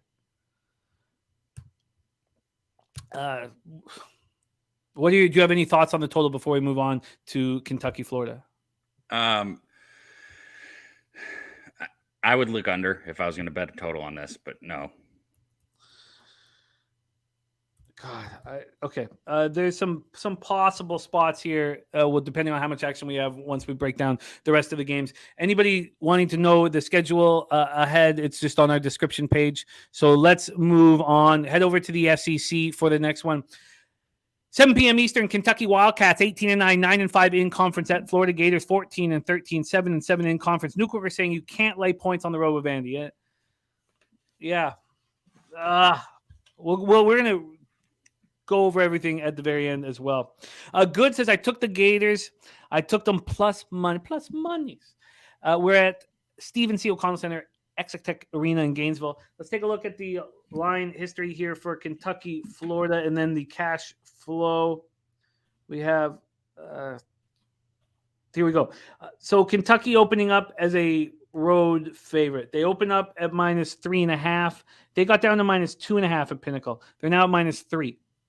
Let's take a look at what BetOnline did. Did BetOnline do the same thing here? I'd sure like something to all. We haven't had one spot on the side that's all correlated like yesterday. And I know yesterday was just a 4-2 day, but I'd sure like this one to happen.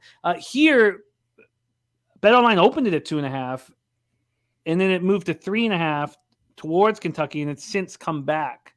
But that 2.5 is really a 3. That's at -116. So Pinnacle more concerned about Florida action clearly than BetOnline. Totals wise, this opened up at 140.5 and has dropped a half point to 140. Let's take a look at the cash flow for this one. We have 6,776 tickets in. 82% of the tickets and 82% of the cash is on Kentucky. Then 41% of tickets and 50% of the cash is on the over. 82% of the tickets is on Kentucky, and the market is not moving towards them. Nasty Nate liking Kentucky first half. Lee Davis says Kentucky. Don't think I can back Florida without Castleton. Troy saying I've seen this line open up -3 at nearly every book. Why are they showing -2.5 as the opener now? Yeah, I'm just BetOnline put this out at 2.5 yesterday at 1:19 p.m. But by 5:18 p.m. it was at 3.5. So it just sort of depends on what time you looked at it, Troy. Kentucky comes in off its second straight win, 66-54 at home over Tennessee on Saturday as 1.5-point dogs. Florida comes in off its fourth loss in 5 games. It was ugly, 84-65 at Arkansas, tough place to play on Saturday as 9-point dogs. Florida lost at Kentucky in Lexington back on February 4th as 4.5-point dogs. I don't have the score written here for some reason. I'll pull it up here in a second. Take it away for us here, Daby Cab, SEC action, Kentucky, Florida. So I bet this already. I don't necessarily like hearing the cash here, but this is, one thing people aren't talking about when we look at this, Castleton going out for Florida is huge. It's massive. The first game he was out against Arkansas, they just got dominated down low. It was a 65-84 loss to Arkansas. You know, I've seen people saying, oh, they think they're going to figure it out without Castleton. This isn't the fucking NBA, okay? This is college. I don't think they figure it out personally. Just like I didn't think that TCU would figure it out without Mike Miles, I don't think they figure it out without Castleton. So I don't see why they do that. In their first game without him, like I said, they got dominated on the boards. But even before he went out, they lost 3 of their last 4 games. Florida is 22nd in adjusted offense efficiency. But like I said, 40-25 last game against Arkansas. That's how bad they were out rebounded without Castleton. And they're coming into this game against a Kentucky team that's averaging 35.5 rebounds a game. That's 27th in the nation, plus 8.2 rebounding margin. And they're 16th in schedule adjusted offensive efficiency. Kentucky can play, and this is it right now. I know that everybody kind of thought they were starting to make their run, and then they lost to Arkansas and Georgia. We were like, oh, we were wrong about that. But they turned around and beat Mississippi State, and they beat Tennessee. Those 2 losses are excusable if they stay rolling right here. Kentucky has to win this basketball game. I understand that the money and the bets kind of make us feel a little uncomfortable with Kentucky. The fact that the books aren't moving make us feel uncomfortable with Kentucky. But who is the better basketball team? Kentucky. And they need to fucking win. I'm on Kentucky here, -2.5. And that's where it's at. Okay. And this is part of your action that you've tweeted out? Yes. Kentucky -2.5. Was that regular VIG -110? Yes. -110. Yep. All right. And I cashed on Kentucky the last 2 games. I had them first half against Mississippi State, and I had them first half against Tennessee. So I got them full game here. And honestly, I might take them first half too. This is one of those situations where I know that it feels like they're begging us to bet Kentucky, but they don't got to beg me too hard. They're the better basketball team, and Florida's broken without Castleton. So I like Kentucky here. All right. Daquan the Great moving Kentucky to alt spread at -7. Wow. And then who is mentioning Troy Torrance mentioning Florida, the worst quad 1 rebounding team with Castleton. You take him out, Kentucky is going to dominate the boards. And then, who knows what Castleton comes back for the conference tournament, because they're hoping he's ready for the broken hand. You don't know. There's T-Mac in the house. Jake Burns says Kentucky in either way if they lose should be in it. I get it. I get it here, but it just doesn't all correlate with the way I like to move on games here. But Daby Cab coming off board sweepage 5-0 yesterday is on Kentucky -2.5, -110 locked in. So last show we went back to back with the top 4 teams in the MAC. I thought it would, open some things up for us to bet yesterday. And I also thought it would help us for the conference tournament. And it didn't. We didn't move on either of the 2 games. We're going to do that again here in the Sun Belt. We have 4 of the top teams in the Sun Belt playing each other. So we're going to move on back-to-back Sun Belt action starting right now. So let's move over to the first one, popping off at 7 p.m. Eastern. Southern Miss Golden Eagles, 24-5, 13-3 in the Sun Belt at Old Dominion Monarchs, 17-11, 9-7 in the Sun Belt. Troy Torrance says, you ever think the books try to block sharp action with the way they move the line? I know the books care very much about where the action is because they're actively trying to beat us and they're not trying to get 50-50. So it sometimes can get you in trouble if you really try to, walk in their shoes, the book's shoes. But if you get too cute with it, but I don't know about, block. I think that the line movement and where the cash is extremely important in college games, in NBA games, in NFL games. I don't find it as important in NHL games just because the money line is you have to throw out the window unless it's an even game, because of course you're not going to see a syndicate or a pro bet at -210 favorite. But this is a longer conversation that we can have, Troy, about it. Lee Davis says books want early sharp action to adjust for everyone else, and that's absolutely right. They want to know from their best gamblers what side they're on and then they adjust, But let's get back here to Chartway Arena here in Norfolk, Virginia. Let's move over here to the line history here for Southern Miss, Old Dominion. And find this game up here. Here we go. So this opened up at a pick'em at a lot of spots here. Pinnacle opened it up with Southern Miss -1. They moved them to -1.5. Bet Online opened this up as a pick'em and has moved Southern Miss all the way to -2. Total wise, this opened up at 137.5 and has not moved since it opened yesterday at 1:07 p.m. Go over to the cash flows for this one. Let's see if I can get Old Dominion here.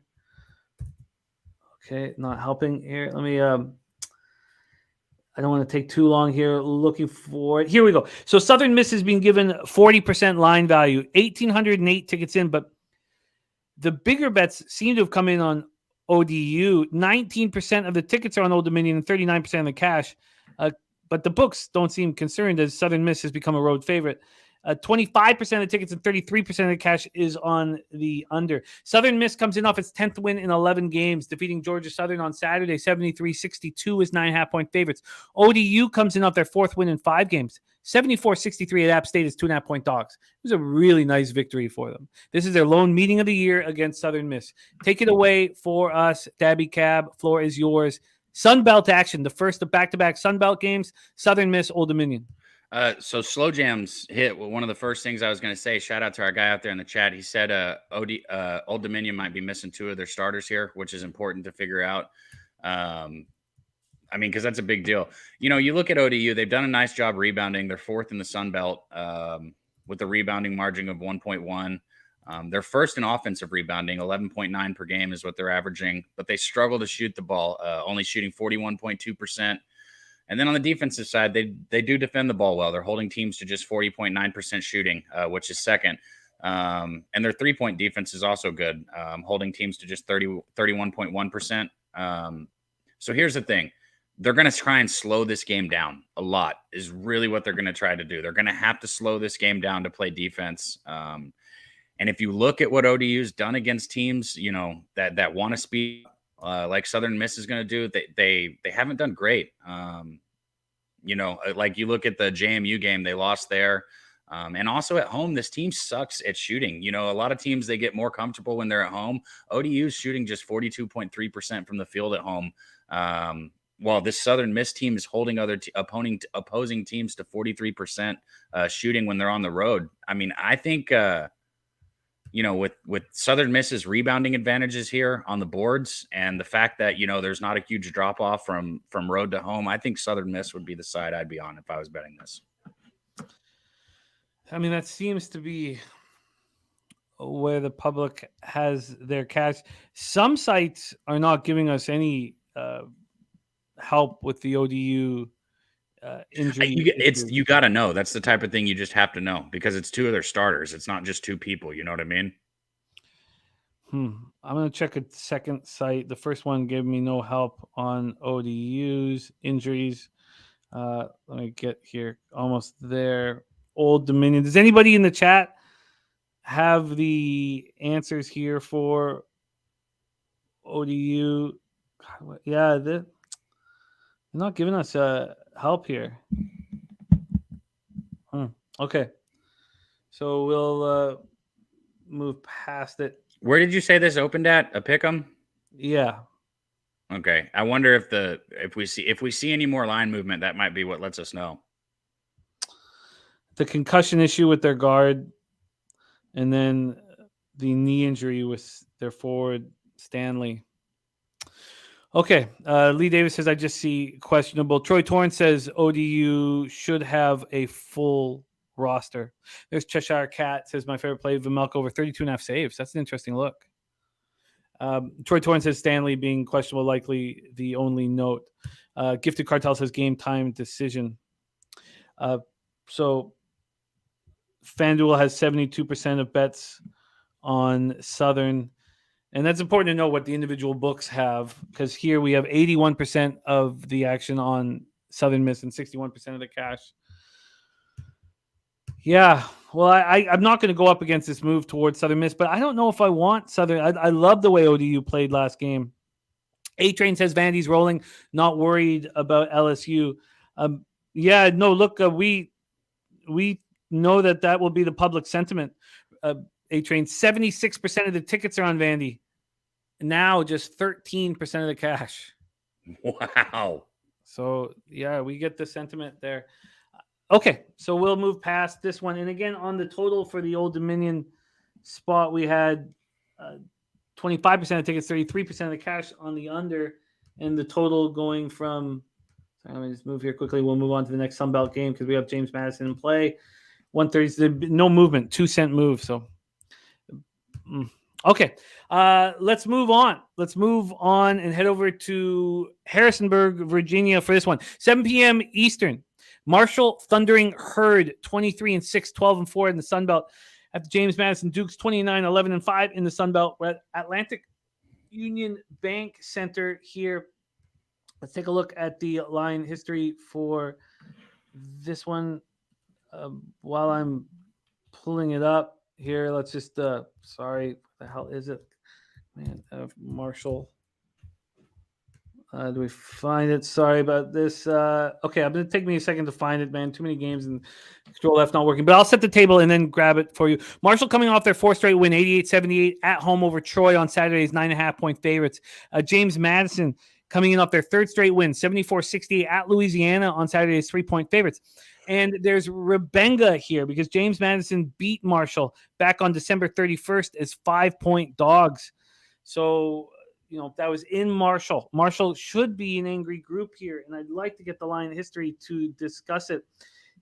Cash-wise, there's 1,961 tickets in, and it's all on Madison. 78% of the tickets and 97% of the cash.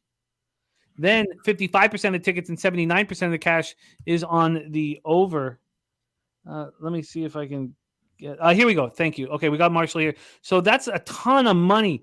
A ton of money on James Madison. The market not moving towards them. This opened up at -1 at Pinnacle. Last night, it's just at -1. They haven't moved it once. They've not moved the line at all, and all of this money is on Madison. That's wild. That's hard to place here. I just okay. Let me move back here. Let me just go over this one more time. I need to see what BetOnline did with this. BetOnline opening up here with Marshall at +1, and they haven't moved it either. I mean, that's just nuts to me. Absolutely nuts. All that money and no movement. This total opened up at 156. It shot all the way up to 159.5. So we have movement there. Take it away for us here. Daby Cab, Marshall, James Madison. I think all that money tells us what we need to know if they're not moving. I can understand the love though. Dukes have won 7 of their last 8 games and 10 of their last 12 home games. They've been playing very well offensively at home, scoring more than 80 points per game and making over 49% of their shots, which is just outstanding. So I get it. They make their free throws, which is always important. They're hitting 70% of their free throws at home. And they do a good job rebounding the ball, which is also important. And then you look at Marshall, they've struggled on the road defensively. And they didn't play well in their recent games, giving up more than 79 points in their last 3 games. So if you look at that, they're giving up some points, and 2 of those games are at home too. So they're even though they're winning, I know they've won their last 4, but what I'm saying is they're giving up quite a bit of points these last few games, or not 79, 78, 77, 83, and 78, excuse me. But they're giving up points, and they're coming into a place where James Madison is very comfortable shooting the ball. And also, Marshall struggled at the free throw line. They're making less than 70% of their shots from the free throw line on the road, which I don't like to see. And they don't rebound the ball as well. So I get it. I understand. Everything you told me will keep me from betting this game, though. Because the line just told me that this is Marshall or pass, and my cap tells me it's James Madison. Yeah, I mean, it's just I always find this so interesting to see how cappers handle this. You have 97% of the cash. I'm not betting with 97% of the cash. I just won't do it. Wow. And the line not moving. How does Marshall not fight back here? James Madison went into Marshall and beat them. James Madison rolling. Ugh. So you know what has not helped me is trying to be too cute with the market. What has helped me is when everything correlates, I'm like, okay, this is the move. Right. But here saying, 97% of money, we know that the books aren't going to lose like that. That is not, my ROI is not positive when I'm trying to outthink the market. Leo said, gladly will take James Madison right after the show. I get it. I mean, my cap correlates with that, so I get it. I just 97% of the money is never something that I want to be with. No, God, no. No, I'm gonna have to stay off this. This is too bad. So this is exactly what happened yesterday when we went back to back in one conference with the top teams. I will say this, Jimmy, because I write down everything because I have to know. We capped that Akron game perfect. I should have been on it. A lot of these less marquee games. I'm about the point where I'm gonna start pulling the trigger on some of them. This just isn't one. Oh, definitely. I love the small market games. I love the Friday cards as well. But all right, so no movement here on the Sun Belt, but interesting information for you guys to follow along when the games are up, knowing that you got a situation here where 97%, I mean, it's just crazy. Marshall right now is 22% of the tickets and 3% of the cash. Okay. No movement. All right, let's move past it, and we head back to the A-Sun. So we started the show in the A-Sun when we talked about Bellarmine Jacksonville Dolphins, and we come back to the A-Sun, and we go back to a Kennesaw State Owls game. I'm looking forward to this conference tournament, and I'd like what North Alabama is doing. So let's break it down. This one pops off at 7 p.m. Eastern. Kennesaw State Owls 21-8, 13-3 in the A-Sun. At North Alabama Lions 18-11, 10-6 in the A-Sun. We're at Flowers Hall in Florence, Alabama. Let's take a look at the line history here. Over at Pinnacle, Kennesaw State opened up at -2.5. There's been a 9-cent move towards them. Let's go over to Bet Online here. Bet Online opened Kennesaw State -2, and now Kennesaw State's -3. So a 1-point move towards Kennesaw State. And from a total perspective, it opened up at 150 and dropped all the way down to 147 before we've seen buyback back to 149.5. So let's take a look at what move over to the extra games here for Kennesaw State. And here we go. Kennesaw State. So we only have 662 tickets in, so let's not take too much into it. But 75% of the tickets and 89% of the cash is on North Alabama. And we see the market moving towards Kennesaw State. So that's a little confusing, but the small sample size. 56% of the tickets are on the under in this one. And Alfred says, I want to take Belmont bad, but I've been burnt by them a few times. We're heading over to the MVC next game, Indiana State, Belmont Bruins. But here, Kennesaw State, North Alabama. Kennesaw State coming off having the 3-and winning streak snapped in an 83-76 loss at home to Queen's University as 7-point favorites. They're an angry group. North Alabama coming off their 5th straight win and 9th in their last 10 games. They defeat Eastern Kentucky 98-93 in overtime. On Saturday is 8.5-point dogs. That was a big win for them. This is their lone meeting this year. Take it away for us, Daby Cab, Kennesaw State, North Alabama. For sure. When you look at this, when you look at their offense versus defense, Kennesaw State put up 75.7 points per game. It's not bad. And North Alabama giving up 73.7. So they're below average there. Also, they give up a high shooting percentage. They give up 44.5% shots to opposing teams, whereas Kennesaw State's hitting 46% of the shot, which is good for 97th in the country. You want to flip it, look at Alabama's offense. They are good on offensive end. They're putting up 75.8. That's good for 81st in the country. But Kennesaw's defense is only allowing 69.6, which is above average at 170. These teams kind of match up. It's interesting to see. Kennesaw State, when you look at this, I mean, they've been covering spreads just left and right for everyone. I really was leaning Kennesaw State here, man, but because they're obviously the better team, but North Alabama is playing some of the best basketball that they've played this season. And the crowd's going to be out in full force. And at home, North Alabama is winning games by an average of 18.1 points while shooting 52.5%. That's dangerous. And I think this line's telling. I think the line is wanting us to bet Kennesaw State.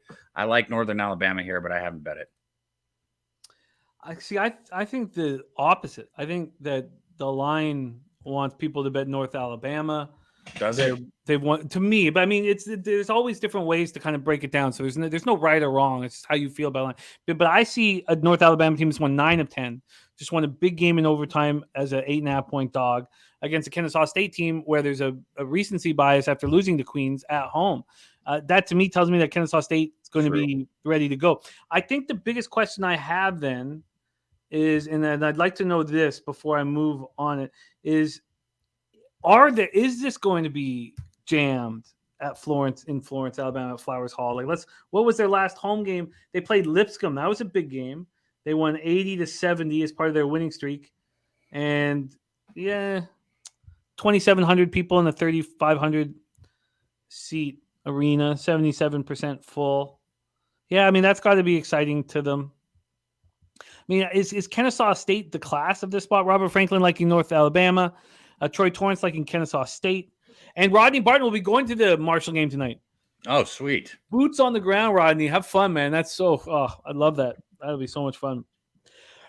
Mike M saying North Alabama in a 19-6 straight up spot and 19-6 to the over. So I was planning on moving on Kennesaw State. I really was. I feel that bigger bets are being placed on them. And they're coming off of a loss. I know they're going to be sharp. You have North Alabama coming off yet another victory. I almost feel like Kennesaw State should be backed. I don't mean this does not help me when I get too cute, but I think that Kennesaw State first half, I love betting on a team after a loss. They lose at home as 7-point favorites. I love that. I know they're going to come in sharp. And here they're coming in against an Alabama team, North Alabama team that's won 9 of 10. And the market moving towards Kennesaw State. The bigger bets on Kennesaw State. Kennesaw State angry. I'm going to bet Kennesaw State. This is your spot, Jimmy. This lines up.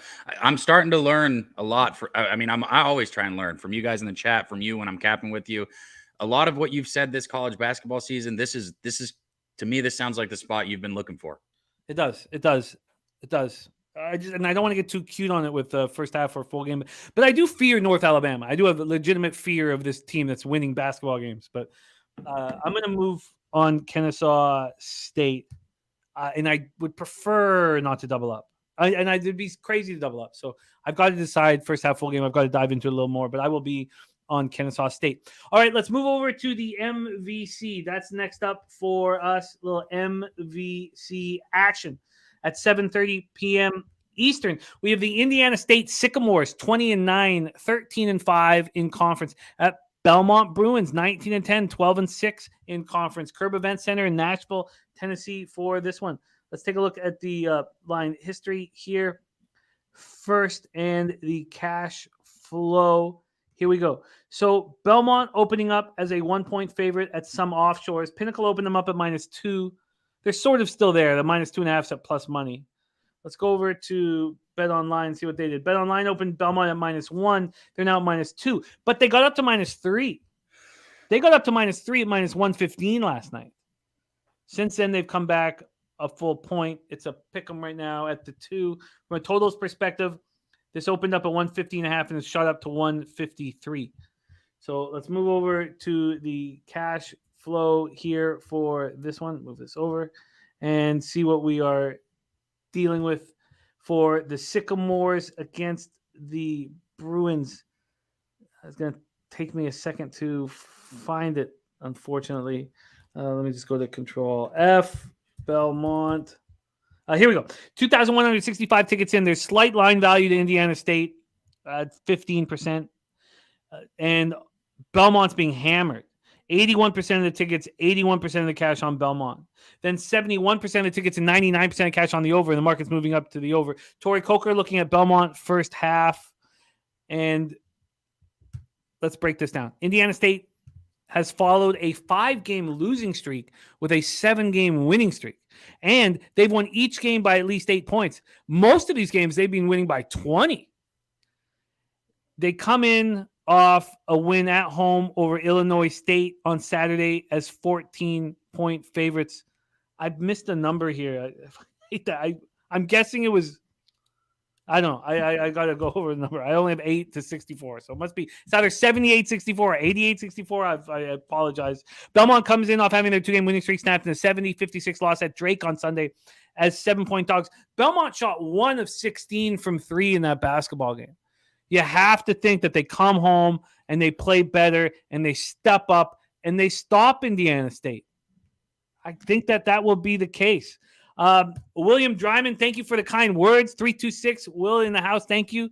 Take it away for us here, Daby Cab, before we get into American, ACC, Big Ten, Mountain West action. 4 games left after this one. Take it away, Indiana State, Belmont Bruins. And the most of my action is coming up too. Hey, shout out to our guy T-Mac, man. He said Belmont's last home game should be Jack. That's information like that. I love getting information like that. If this is their last home game on the season, I love that. I love knowing that. The Bruins have won 3 of their last 5 games and 8 of their last 9 home games. So last home game at a place that they like to play. They've won 8 of their last 9. They've also played great offensively at home, scoring more than 78 points per game. And they played better in their last 3 games, scoring more than 80 points per game while making 51% of their shots, which is just fucking crazy. They take advantage of their opportunities from the free throw line. They make 71% of their free throws. They move the ball around, which is something I always talk about. Assists I got to have teams that move the ball around. And they're aggressive on the glass, which is important. They do a good job protecting the ball. I can keep going. There's just a lot of things to like about this team. They won't give the Sycamores a lot of easy scoring opportunities here. Even though the Sycamores have played well defensively, they haven't been as good on the road. They're giving up more than 70 points per game on the road. And I think they're just going to have a hard time stopping this Bruins team in this game. I know they've won 7 straight, but if you look at what they've done on the road, they've split their last 6 games going 3-3. And I agree with what you said. I think this is a Bruins spot. They won't get a lot of extra scoring opportunity here, which is a big thing because Bruins protect the ball. And on the flip side, they don't protect the ball well. They are careless with the ball, and they're going to give Belmont easy scoring opportunities. Who is averaging more than 6 steals per game, so it's something that they're going to get on top of. And they played well. Bruins have played well defensively at home. They're holding opponents to under 70 points per game, and I think they can keep Indiana State in check here. I like Belmont in this game. I like Belmont too. It does concern me because my capping it, leaving the market alone. We paid no attention to the market, I would bet Belmont here. They're coming off a bad loss at Drake. Good basketball team, Drake. They shoot 1 of 16 from 3. They know the team coming in has won 7 straight. It seems like a perfect spot. But I see 81% of the tickets and 81% of the cash. And if we go to the money line, and I know the money line comes out later than the spread, but if we go to the money line, BetOnline's not moved it since this morning at minus 138. And Pinnacle, who opened this up at 8 in the morning, have moved 5 cents towards Indiana State. There's just too much money bet on Belmont for that to be the situation. Yeah, if this was, this is the money here sounds a little bit like that Kentucky game, and I still rode with Kentucky. I can't ride with Belmont here because with Kentucky, I'm able to trust more than just my cap on it. I can trust my eyes and other things. On this one, I can't. So I like Belmont, but with that market, I'm not going to force it. And, Jimmy, as much as I want to, give a ton of plays to people, we're here to win. And that's what's most important. Without a doubt. Without a doubt, that's what's most important. Too bad. So I guess I'm going to have to stay off because I need a sign from the books that they're uncomfortable with the bet I want to make. And I sort of thought we got that from the -1. But then when we talk about the money line today, when all the tickets are coming in today on Belmont, the problem is I'd like it from a capping perspective. I just think that they shoot stronger here. I like Belmont. I think I got to trust Belmont.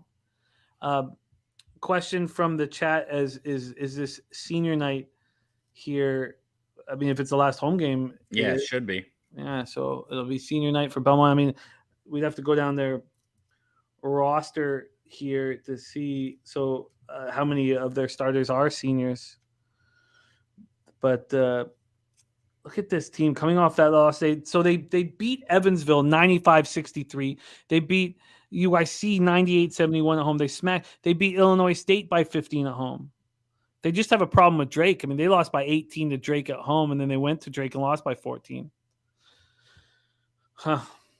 Bad matchup. Troy saying you might have some data on the cash flow in Bellarmine, Jacksonville now. Well, I'll refresh that and see if I do, because a lot of them are missing the smaller schools. But I will. Shogun.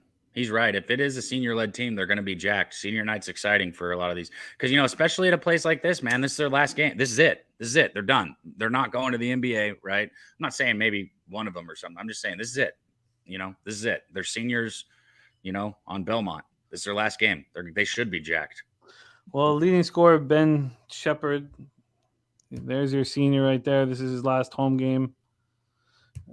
Cade Tyson, freshman, so that doesn't care much. But their leading scorer, Drew Freiberg, their third leading scorer, is senior.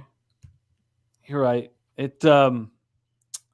Yes, Rick J. Daby Cab is on Kentucky, and we'll review all that action. 2 of the 5 starters, but 2 of the top 3 scorers. Thank you, Troy, for looking that up. Okay, I'm certainly leaning towards Belmont, but you know what? I'm not going to do it. I can't do it. I got to stick to these rules. If I don't get a sign from the books that they don't want me or they're a little uncomfortable with the action that I'm planning on making, then I'm just not going to bet it. So I'm just gonna leave. I'll just for my notes. I'll know that I was thinking about Belmont. Obviously, I'll be thinking about it all day. And we're gonna Rob Free say 3 seniors in the starting lineup. Okay, let's move on to 9 p.m. Eastern. Lucas Ryan saying, "What sites do you guys?" And DJ Big Boss saying, "All I hear is over in that spot." Indiana State, Belmont. What was the cash for that one? Once more, I'd like to. We had 71% tickets, 99% cash on the over, and it's gone way up. Okay, Lucas Ryan says, what sites do you actually like the most for printing out all of the movement, spreads, juice? A couple of the sites I prefer not to promote. All I want to do is promote Pub Sports Radio. So Lucas, just hit me on DM. Okay, let's move on to the next spot on the board. 9 p.m. Eastern, Tulane Green Wave, 17-7, 10-3 in the American at Houston Cougars. Daby Cab's Houston Cougars, 25-2, 13-1 in the conference. This almost didn't make the cut. This was the second to last, but I put it in for you for Titus Center in Houston, Texas. Let's see what we are dealing with from a line history standpoint.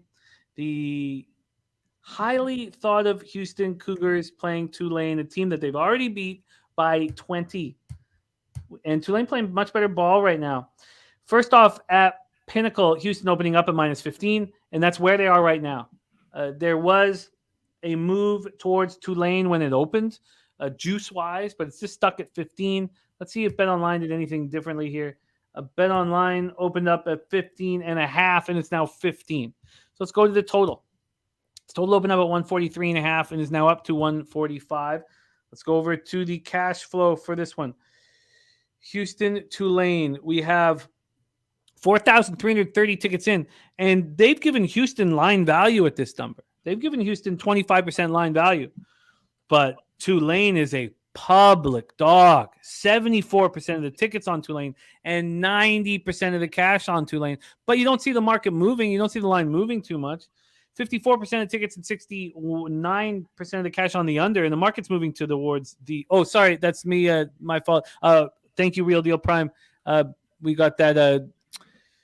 Daby Cab's been having my back here. We don't have Houston listed for some reason. Yeah, I didn't see that one there. Yeah, so we'll just keep it off. Thank you for helping me out with that, Daby. So let's talk about this spot. So let's go over it again. So we have the public all over Tulane. The bigger bets coming in on Tulane, and the bigger bets coming in on the under. The line's not moving, and the total's going up. Tulane comes in off its 5th straight win, 84-66 at South Florida on Saturday. It's 4.5-point favorites. They shot 49% from the field, and they only turned the ball over 4 times. That's a team playing really good basketball. Before coming into this, thinking about the action that I wanted Tulane. And I can clearly see why the public is all over them. Houston comes in off its 7th straight win, 72-64 at home over Memphis on Sunday's 15-point favorites. I've found, and this is not, I can't back this up with numbers, so Daby Cab can talk about this, but when I've watched Houston at home, they get a little lazy. They feel a little good about themselves. They go out on the road and they are, it's like they've been backed into a corner and they come out fighting you and they come out dangerous, but they don't seem to do that at home. Houston won easily at Tulane January 17th. They won 80-60 as 10.5-point favorites. Seeing the market and everybody on Tulane and the market now moving towards Tulane is probably going to keep me off of Tulane. Take it away, Daby Cab. I know you know this team very well. Tulane Green Wave at Houston Cougars. Yeah, and I do. And I love this Houston team. I've stayed off of them at certain games, and I haven't bet this game here, but I can tell you why people are looking Tulane here, okay? Tulane, they've won 5 straight. They covered the spread in each game. Obviously, they're not as good as Houston, but they're playing great basketball right now, and that's why people probably think they can keep it within 16. And you know, Tulane could use this for the selection committee. They need this. Houston's comfortable as can be right now for the NCAA tournament. I mean, they're the number 1 team in the nation. What do you want me to say? They're comfortable for the NCAA tournament picture. They know that they compete with anybody on any given night, so they don't have any questions. So where's their motivation coming into this other than just wanting to win? And that's the thing. And when you look at Houston, you kind of even touched on it. They're 1-6 ATS their last 7 games where they were favored by 13 points. And that's why I love betting Houston so much in the first half, because Houston in this, it might be a road home thing, like you were saying. And it also might just be like they come out and beat the shit out of people in the first half. They are aggressive on the glass. They don't let them score. And then they kind of coast in the second half. Like if you look at the Memphis game, they didn't cover against Memphis, but they were up by a bunch. They were up by double digits at the end of the first half. And then they ended up winning by like 9, I think. So that's why Houston for me has been such a first half bet this year. I mean, Tulane is a good offensive team, putting up 82.3 points per game. That's 10th in the country on 47% shooting. That's great. They hit their free throws. They're 4th in the nation on free throws. Tulane is a good basketball team. Houston's much better. How much do they want it here? I understand why people are betting that plus 15.5, which is the only reason I'm off Houston here. But, you know, I can't sit here and act like I don't like Houston in the first half. I haven't bet it, but I always like Houston in the first half. Yeah, I want Houston when they want to send a message. Right, which they don't right now. No, they don't. And they've smashed Tulane at Tulane. This is all the makings of me wanting to back Tulane, but everybody thinking the exact same thing. And so that's just not a spot where I think I'll find success. But 73% of the tickets, 89% of the cash right now. And Troy's saying, is there enough of a ticket count? 4,407 is enough for me. So if this had moved to 13, I'd be on Tulane first half. Really? But yeah, definitely. I need to see a sign from the books. You know, I keep saying that, but it's just, if they're going to open their arms to my cash, we all know what happens. No, we all know what happens. Yeah, exactly. You know, especially with a team like Houston, a team that's been covering spreads. Well, I guess, you know, 1-6 against 13 points or more, like I said, but you know, been making people money, and you got Tulane as a public dog, and the books are not scared. That says something. I guess there is some truth to Troy saying it went down to 13.5 at one point. I guess it did last night move to 14. It did move to 14 at a pick'em last night, but then it's just come right back. No, this will fortunately. I think we have enough action. Here, and we still got a few games left. 3 games left, so we'll go over everything again. And again, we're coming off 4 really strong shows here in a row, and we just got to keep it going. And yesterday was an absolute thing of beauty. Daby Cab had board sweepage. So let's head back to the ACC. Big boy basketball here. Wake Forest Demon Deacon 17-10, 9-7 in conference at NC State Wolfpack 21-7, 11-6 in conference. PNC Arena in Raleigh, North Carolina. Let's take a look at this one. First, we'll go to the line history here. Sorry, move up. Damn. Here we go. So, Wake Forest, NC State. This opened up with NC State minus 5.5 last night at Pinnacle. They're now -5, got down to 4.5. The initial moves though were to 6. It's got to 6. Wow, so this moved to 6 this morning at 11 a.m. not long ago, and then back to 4.5. Now it's sitting at 5. Interesting. Let's see what Bet Online has done with this one. Bet Online opening this up at -5, and now NC State's -5.5. NC State got up to 6.5. Interesting. So a half-point move there. Totals wise, this opened up at 156. It's now 157. It is juiced to the under. And then cash wise, we have Wake Forest being given almost 50% line value. A lot for this card. This card there's only a few teams with more line value than Wake Forest. 65% of the tickets, which makes them a public dog, and 83% of the cash, which means bigger bets are coming in on them as well. Then 53% of tickets and 56% of the cash is on the over. Wake had their 3-game winning streak snapped in a 96-87 loss at Miami on Saturday at 6.5-point dogs. They shot the ball really well. 55.2% from the field, 42.9% from 3. But they turned the ball over 19 times. And now they have another road game. And NC State comes in off their second win in 3 games. And it was a huge, massive 77-69 victory at home over North Carolina as 2-point dogs. They shot 45.1% from the field. And listen to this. They only turned the ball over twice. That's a locked-in basketball team. And they won at Wake back on January 28th as 4-point dogs. You put this all together, and I want Wake Forest. Now, I've got to hear what Daby Cab has to say and take a closer look at the market. And I'm not just going to sit here and be on a real public side here, but Wake Forest has to play cleaner basketball. They know that. Can NC State play any better than they just played? Take it away for us here at Daby Cab. Wake Forest, NC State. You're muted, my man. You almost made it. Fuck. You almost made it through the whole show. Fucking fuck. I was so close, man. Damn it. Okay. So close.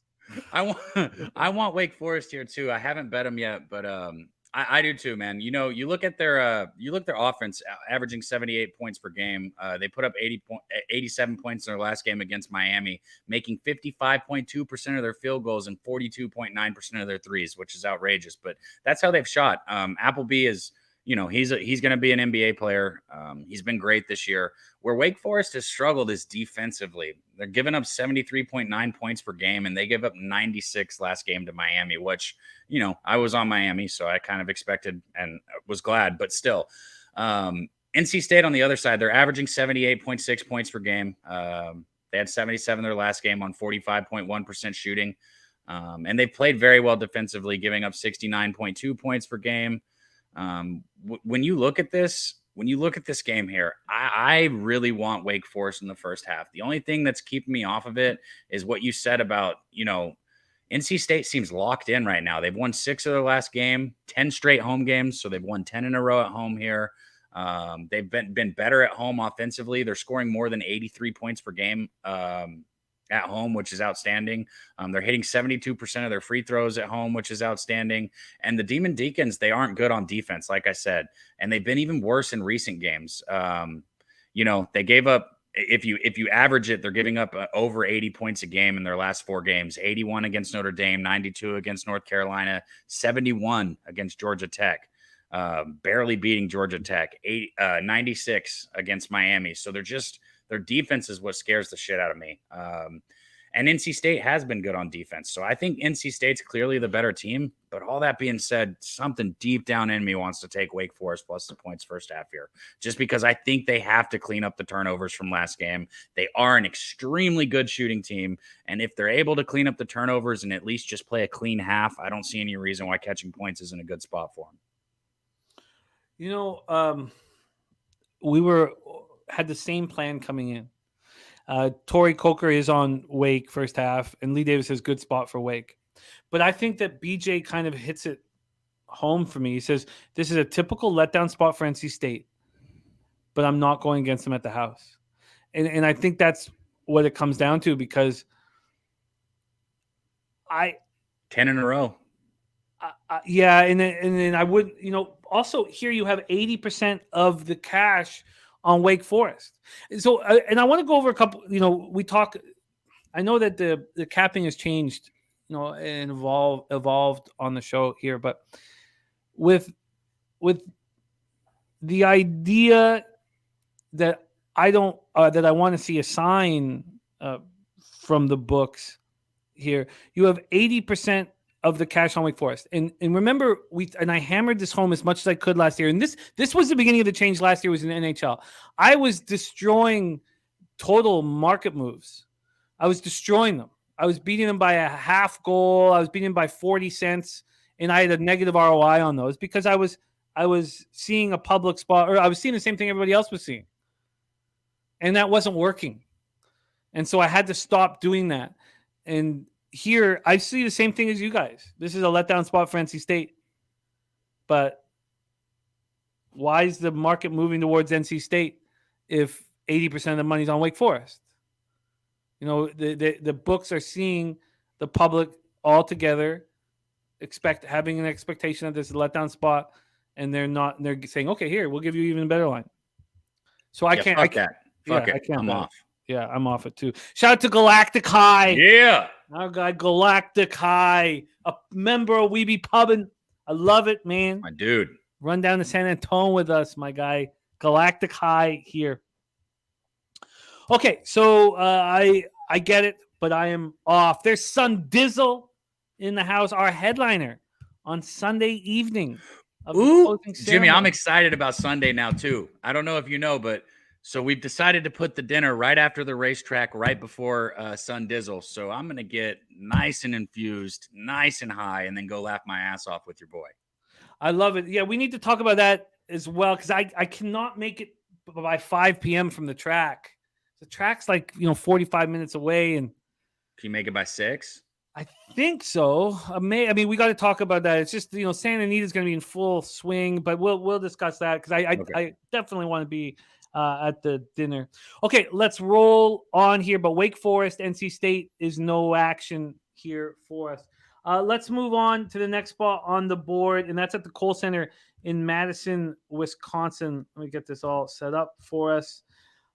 2 games left on the board, and then we're going to take a once over on everything. There is Jalen in the house. DJ Big Boss says, my senior date will have to go back to the senior center.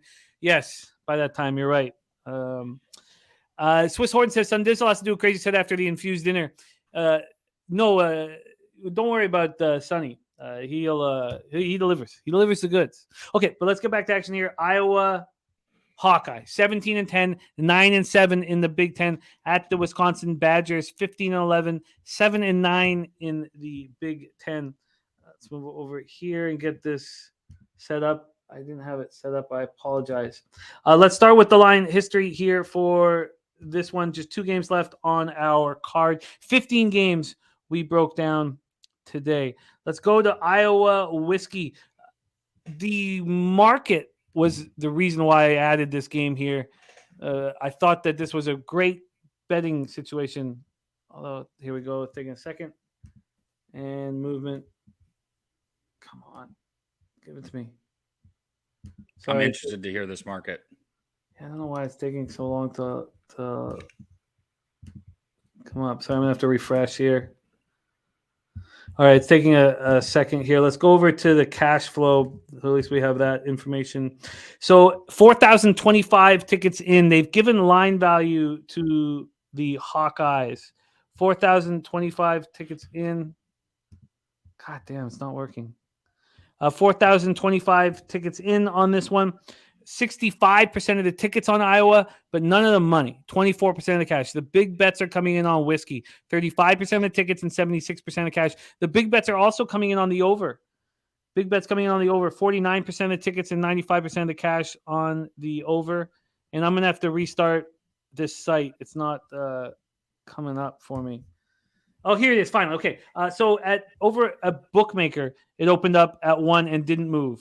Let's go over to Bet Online and see if they did anything with this. Bet Online opened this up. Same deal. Opened up Iowa at -1. They moved Iowa 6 cents. That's it. But it did go down to a pick 'em at one point. It was at 1.5 at one point. totals wise, this total opened up at 143 and it's dropped all the way down to 139. That's very confusing market information because this totals drop, but all the cash, all the big bets have come on the over. So at what point did they move on that over? Let's take a look at quick table setting here for our Daby Cab. We have Iowa. Come on, get up here. Iowa coming in off having their modest 2-game winning streak snap. So they win at Minnesota, easy game. They win by 12.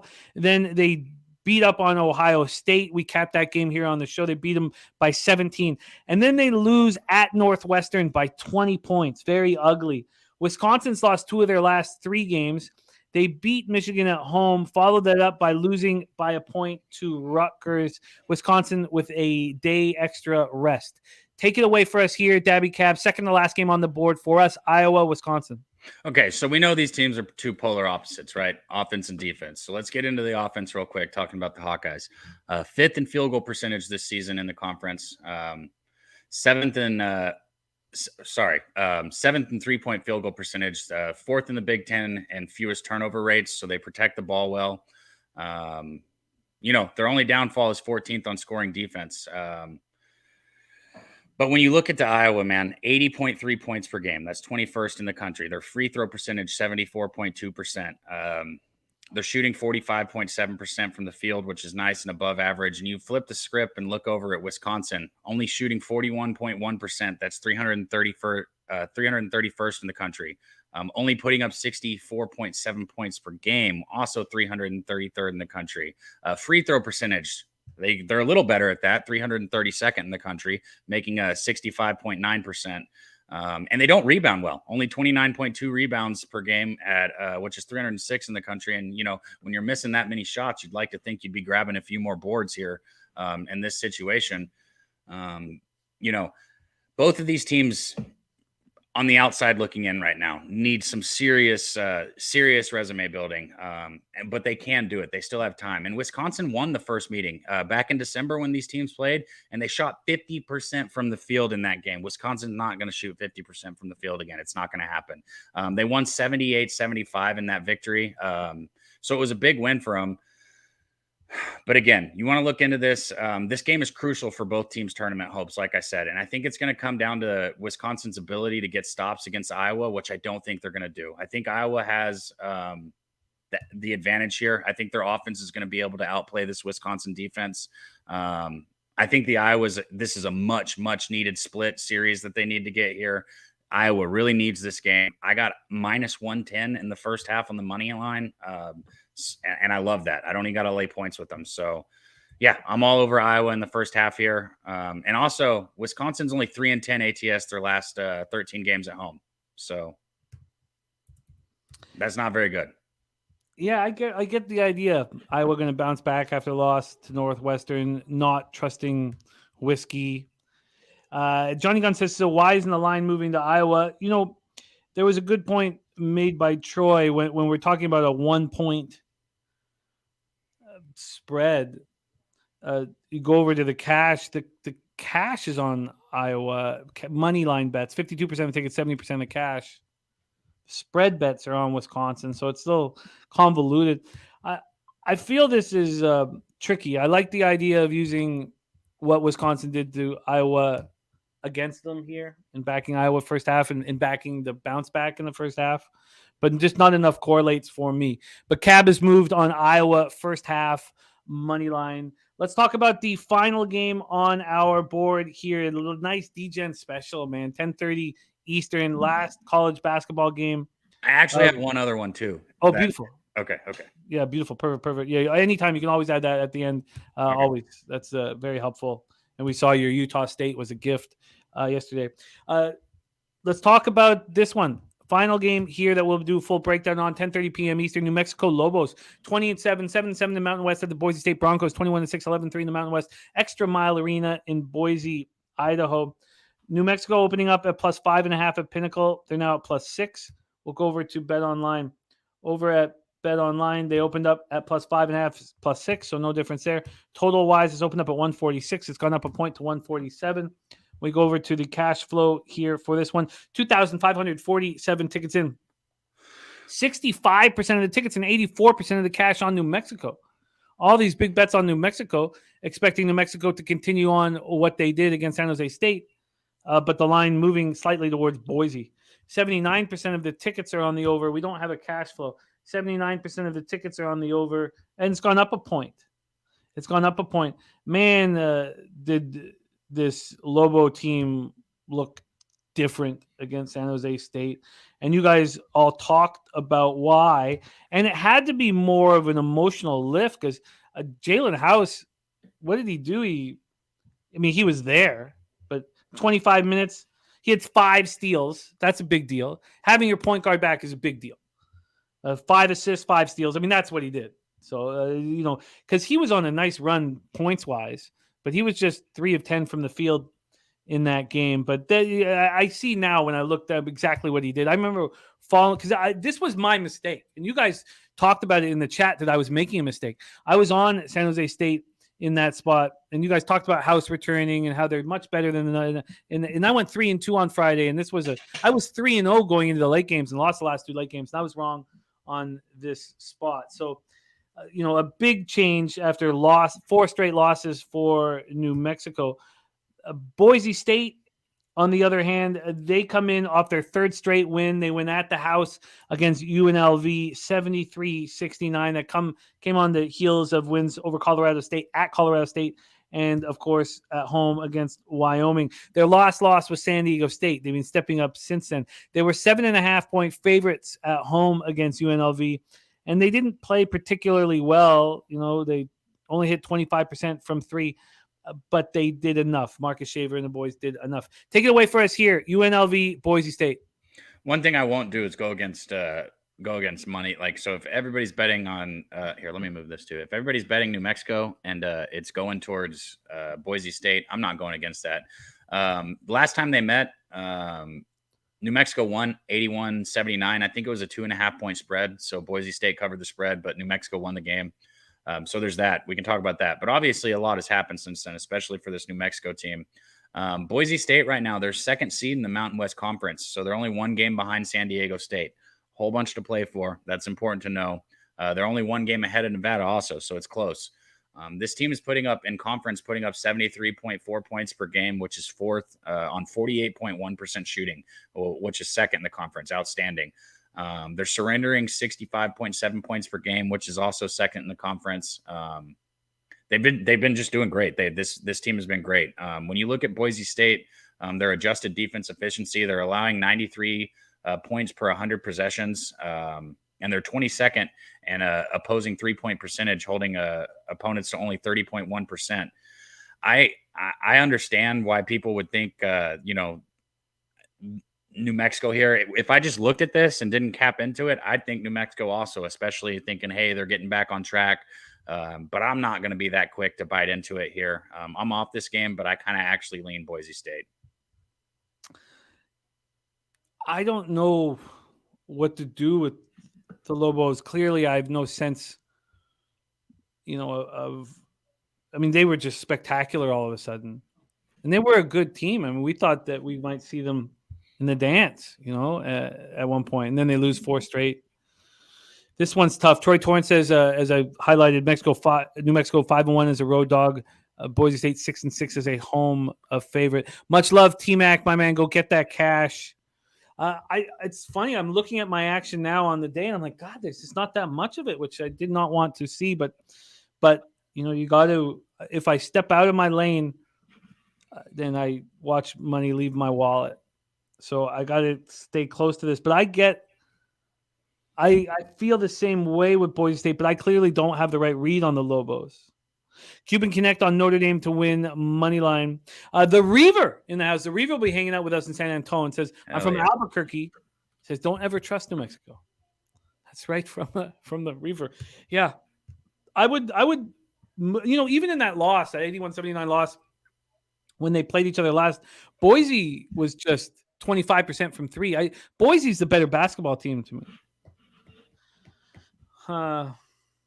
But I'm not going to go up against the bigger bets. It's funny, very little correlated for me today. Very little correlated. Let's see, Daby, I'd be interested in what your addition spots are and see if maybe I can correlate with those. So let's go to the additional spot here or spots from Daby Cab, and then we'll do a quick review of all action. Yeah, and our guy Cuban Connect put it in there. I'm not on Notre Dame money line, but I'm going to go to that Notre Dame UNC game right here. I don't know if you've got anything pulled up on it. I can just go if you want, but I'm going to go Notre Dame UNC. You want me to just go into it? Yeah. Okay. Look, I know what's been going on with North Carolina. Like, I see it, and I'm gonna give everybody a little inside information here. You got to double check me on this, okay? Because I don't have it right in front of me. But shout out to our guy Dutch. He put me on it. I'm pretty sure. God, I think it was. Fuck, who was it? I know it was Caleb Love's girlfriend. I think it was Davis. Davis fucked Caleb Love's girlfriend or something like that.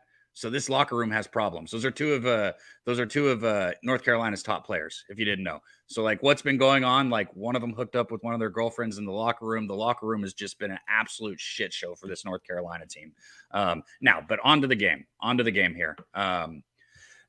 Notre Dame is 1-7 ATS their last 8 home games. Okay. They're 1-6 their last 7 home games. 1-6 their last 7 home games ATS. I know both of these teams are cold, but North Carolina still has the pieces. They've been extremely subpar this season. I get it. I get all of that. And when we look into some of their last games, they've dropped 5 of their last 6. Last game, they only shot 35.5%, which is terrible. But this offense is still an offense that puts up 77.9 points per game, which is good for 47th in the country.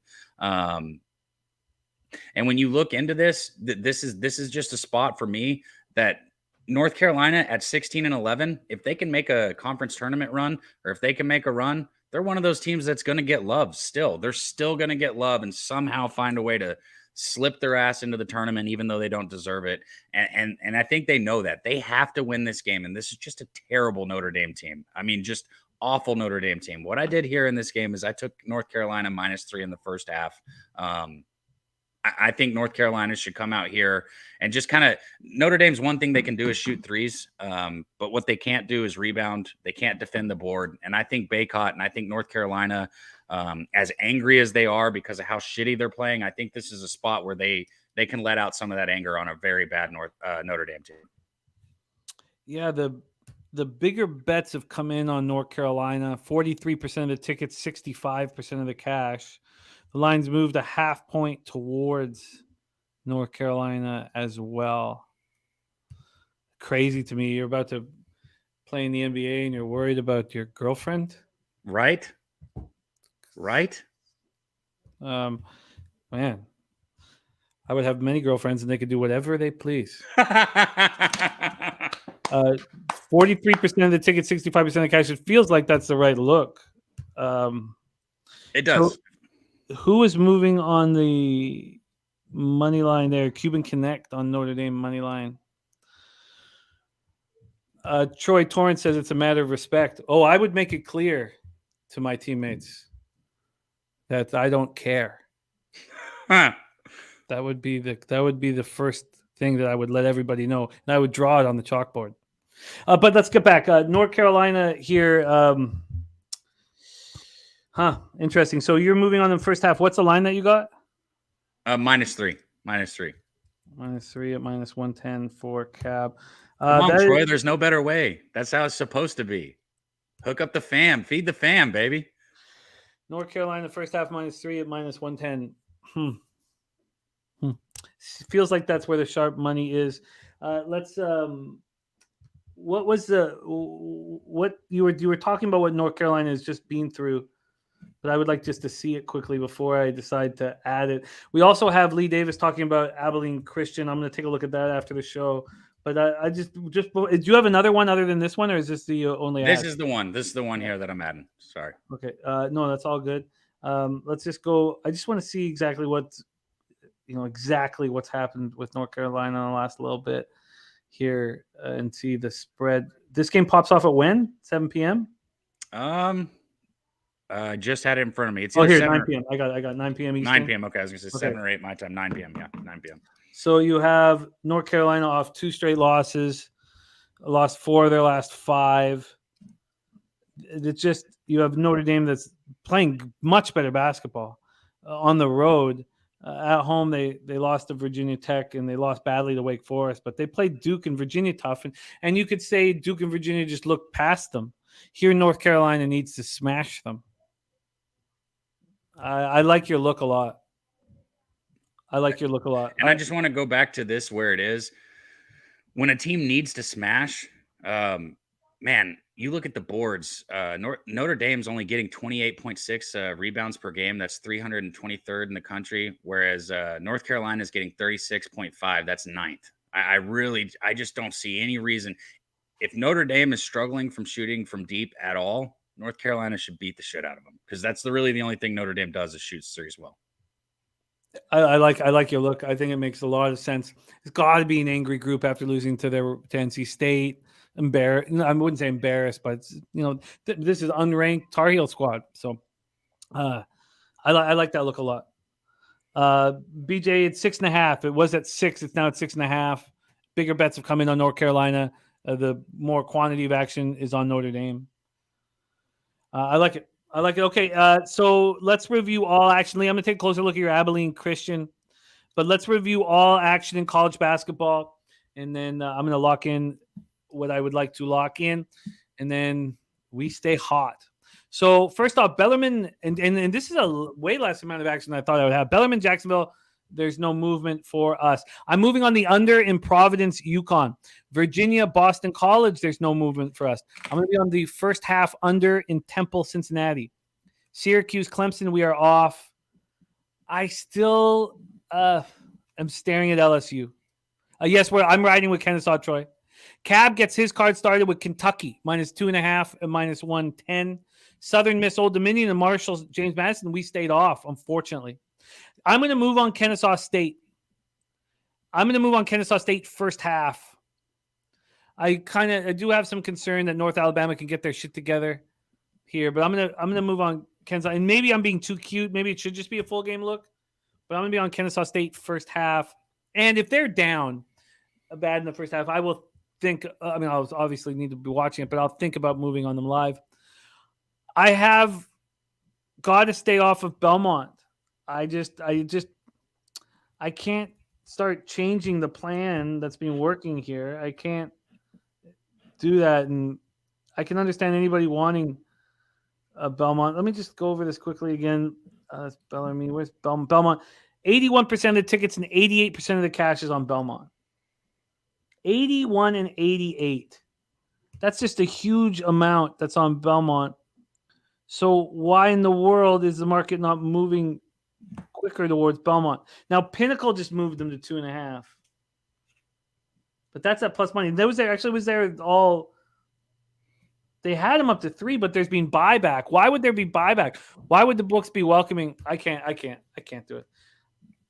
I was going to be on that one too, and I can't. I'm already on, man, that Kentucky, I think you said was 82% of the bets and 82% of the cash. I'm already in a situation I don't want to be there, but I'm going to stick with what I feel on that one. Yeah, Kentucky 70. Well, it's a little better. 77% of the tickets and 87% of the cash. So at least you have the bigger bets. I guess that's pretty. No, it's almost the exact same. What am I talking about? Is the market moving towards Kentucky? Nope. Yeah, that just makes not good. But I'm sticking with that one. Yeah, and then the market's all over the place.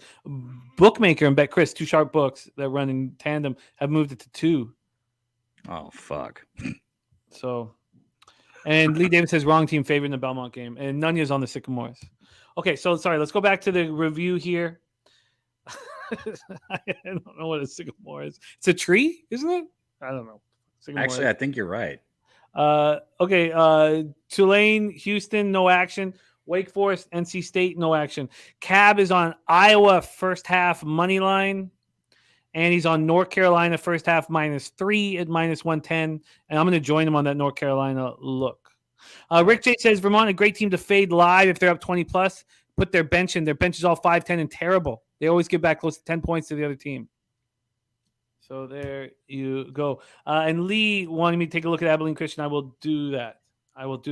And that is our show. Again, in NHL, I've not made any bets yet. I really wanted to talk it out, and I got talked off of the spot I was close to moving on. I'm on Coyotes first period in the first period under 1.5 in Calgary, Arizona. And then I'll be on the under 6 and the team total under 4 for the Dallas Stars. And that is our college basketball action. So, and you've already tweeted out those 3 spots that you're on. Mm-hmm. So that's already up. Follow Daby on Twitter at Daby Cab.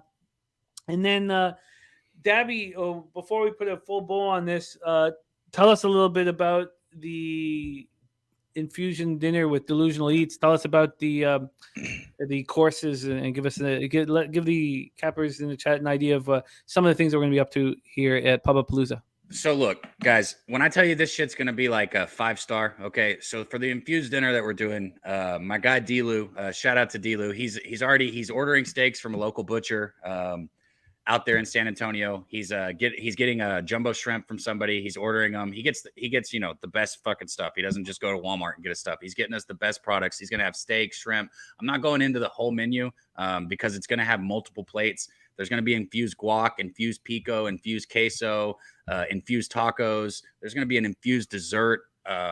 Basically, you're going to get multiple plates of food that just keep coming, plate after plate that's infused. And then after we eat and get really high and have a really good time, we're going to go to the comedian and laugh our asses off, Jimmy. I mean, it's just, I don't think it lines up any better than this. So it'll be an infused dinner at our Airbnb. Look, there are spots open. It's not open for everyone, but there are spots, but you got to get on the list because this will fill up. There's a limited amount of people for this. I love it. I can't wait. AOD says he needs infused winning tickets. Nuke says watch the infused red meat, Jimmy. Nuke, I'm probably not going to eat any red meat until then. I still got to eat steak. I mean, come on. It's my favorite thing. So I still got to do it once a month or something, but just got to cut down heavy. And also, I'm very excited about my new show, Sunday Night Live. So this Sunday is our first show. We have 2 games that will be live betting simultaneously. They both start at 6 p.m. I'll start my show at 5:30 p.m. And the 2 games are Raptors at Cavaliers and Lightning at Penguins. So we're going to have NHL and NBA on the go this Sunday. Daby Cab coming off BOARD SWEEPAGE. And one more day like that, and you'll be healthy in the black here on the season. And I know you are everywhere else, but in the sample size here on the show, not. So spectacular work yesterday. Puts a big smile on my face. I know it's difficult putting anything out publicly because we care so much about these guys in the chat. Yeah. Not the people, because there's a bunch of assholes that, throw shade and shit on Twitter. And we don't give a fuck about them. But the you guys, we care so much about us evolving and making money and improving our lives. And you did a great job yesterday. Let's do it again here today. Can you please put a bow on this show and let's us into the future, my friend? Oh, I got you, man. Mike M, AOD, Nuke Worker, Swiss Horton, Real Deal, Rick, man, Lee, all you guys, especially Galactic High. Thanks for becoming a member today, guys. That helps us a ton up there. My guy Troy, all you, man. We love you guys. I can't fucking wait to see you guys at Pubapalooza. Let's go get that money. And Leche, I want to Leche Los Bookmakers. How do you do it, Jimmy? How do you got to give me one. Do it with me. How do we do it? Milk that shit. Don't you milk like this? We'll milk it like this. We'll twist that teeth. I want real hard ropes. Okay, Leche Los motherfucking Bookmakers. We'll twist those teeth. Let's get it.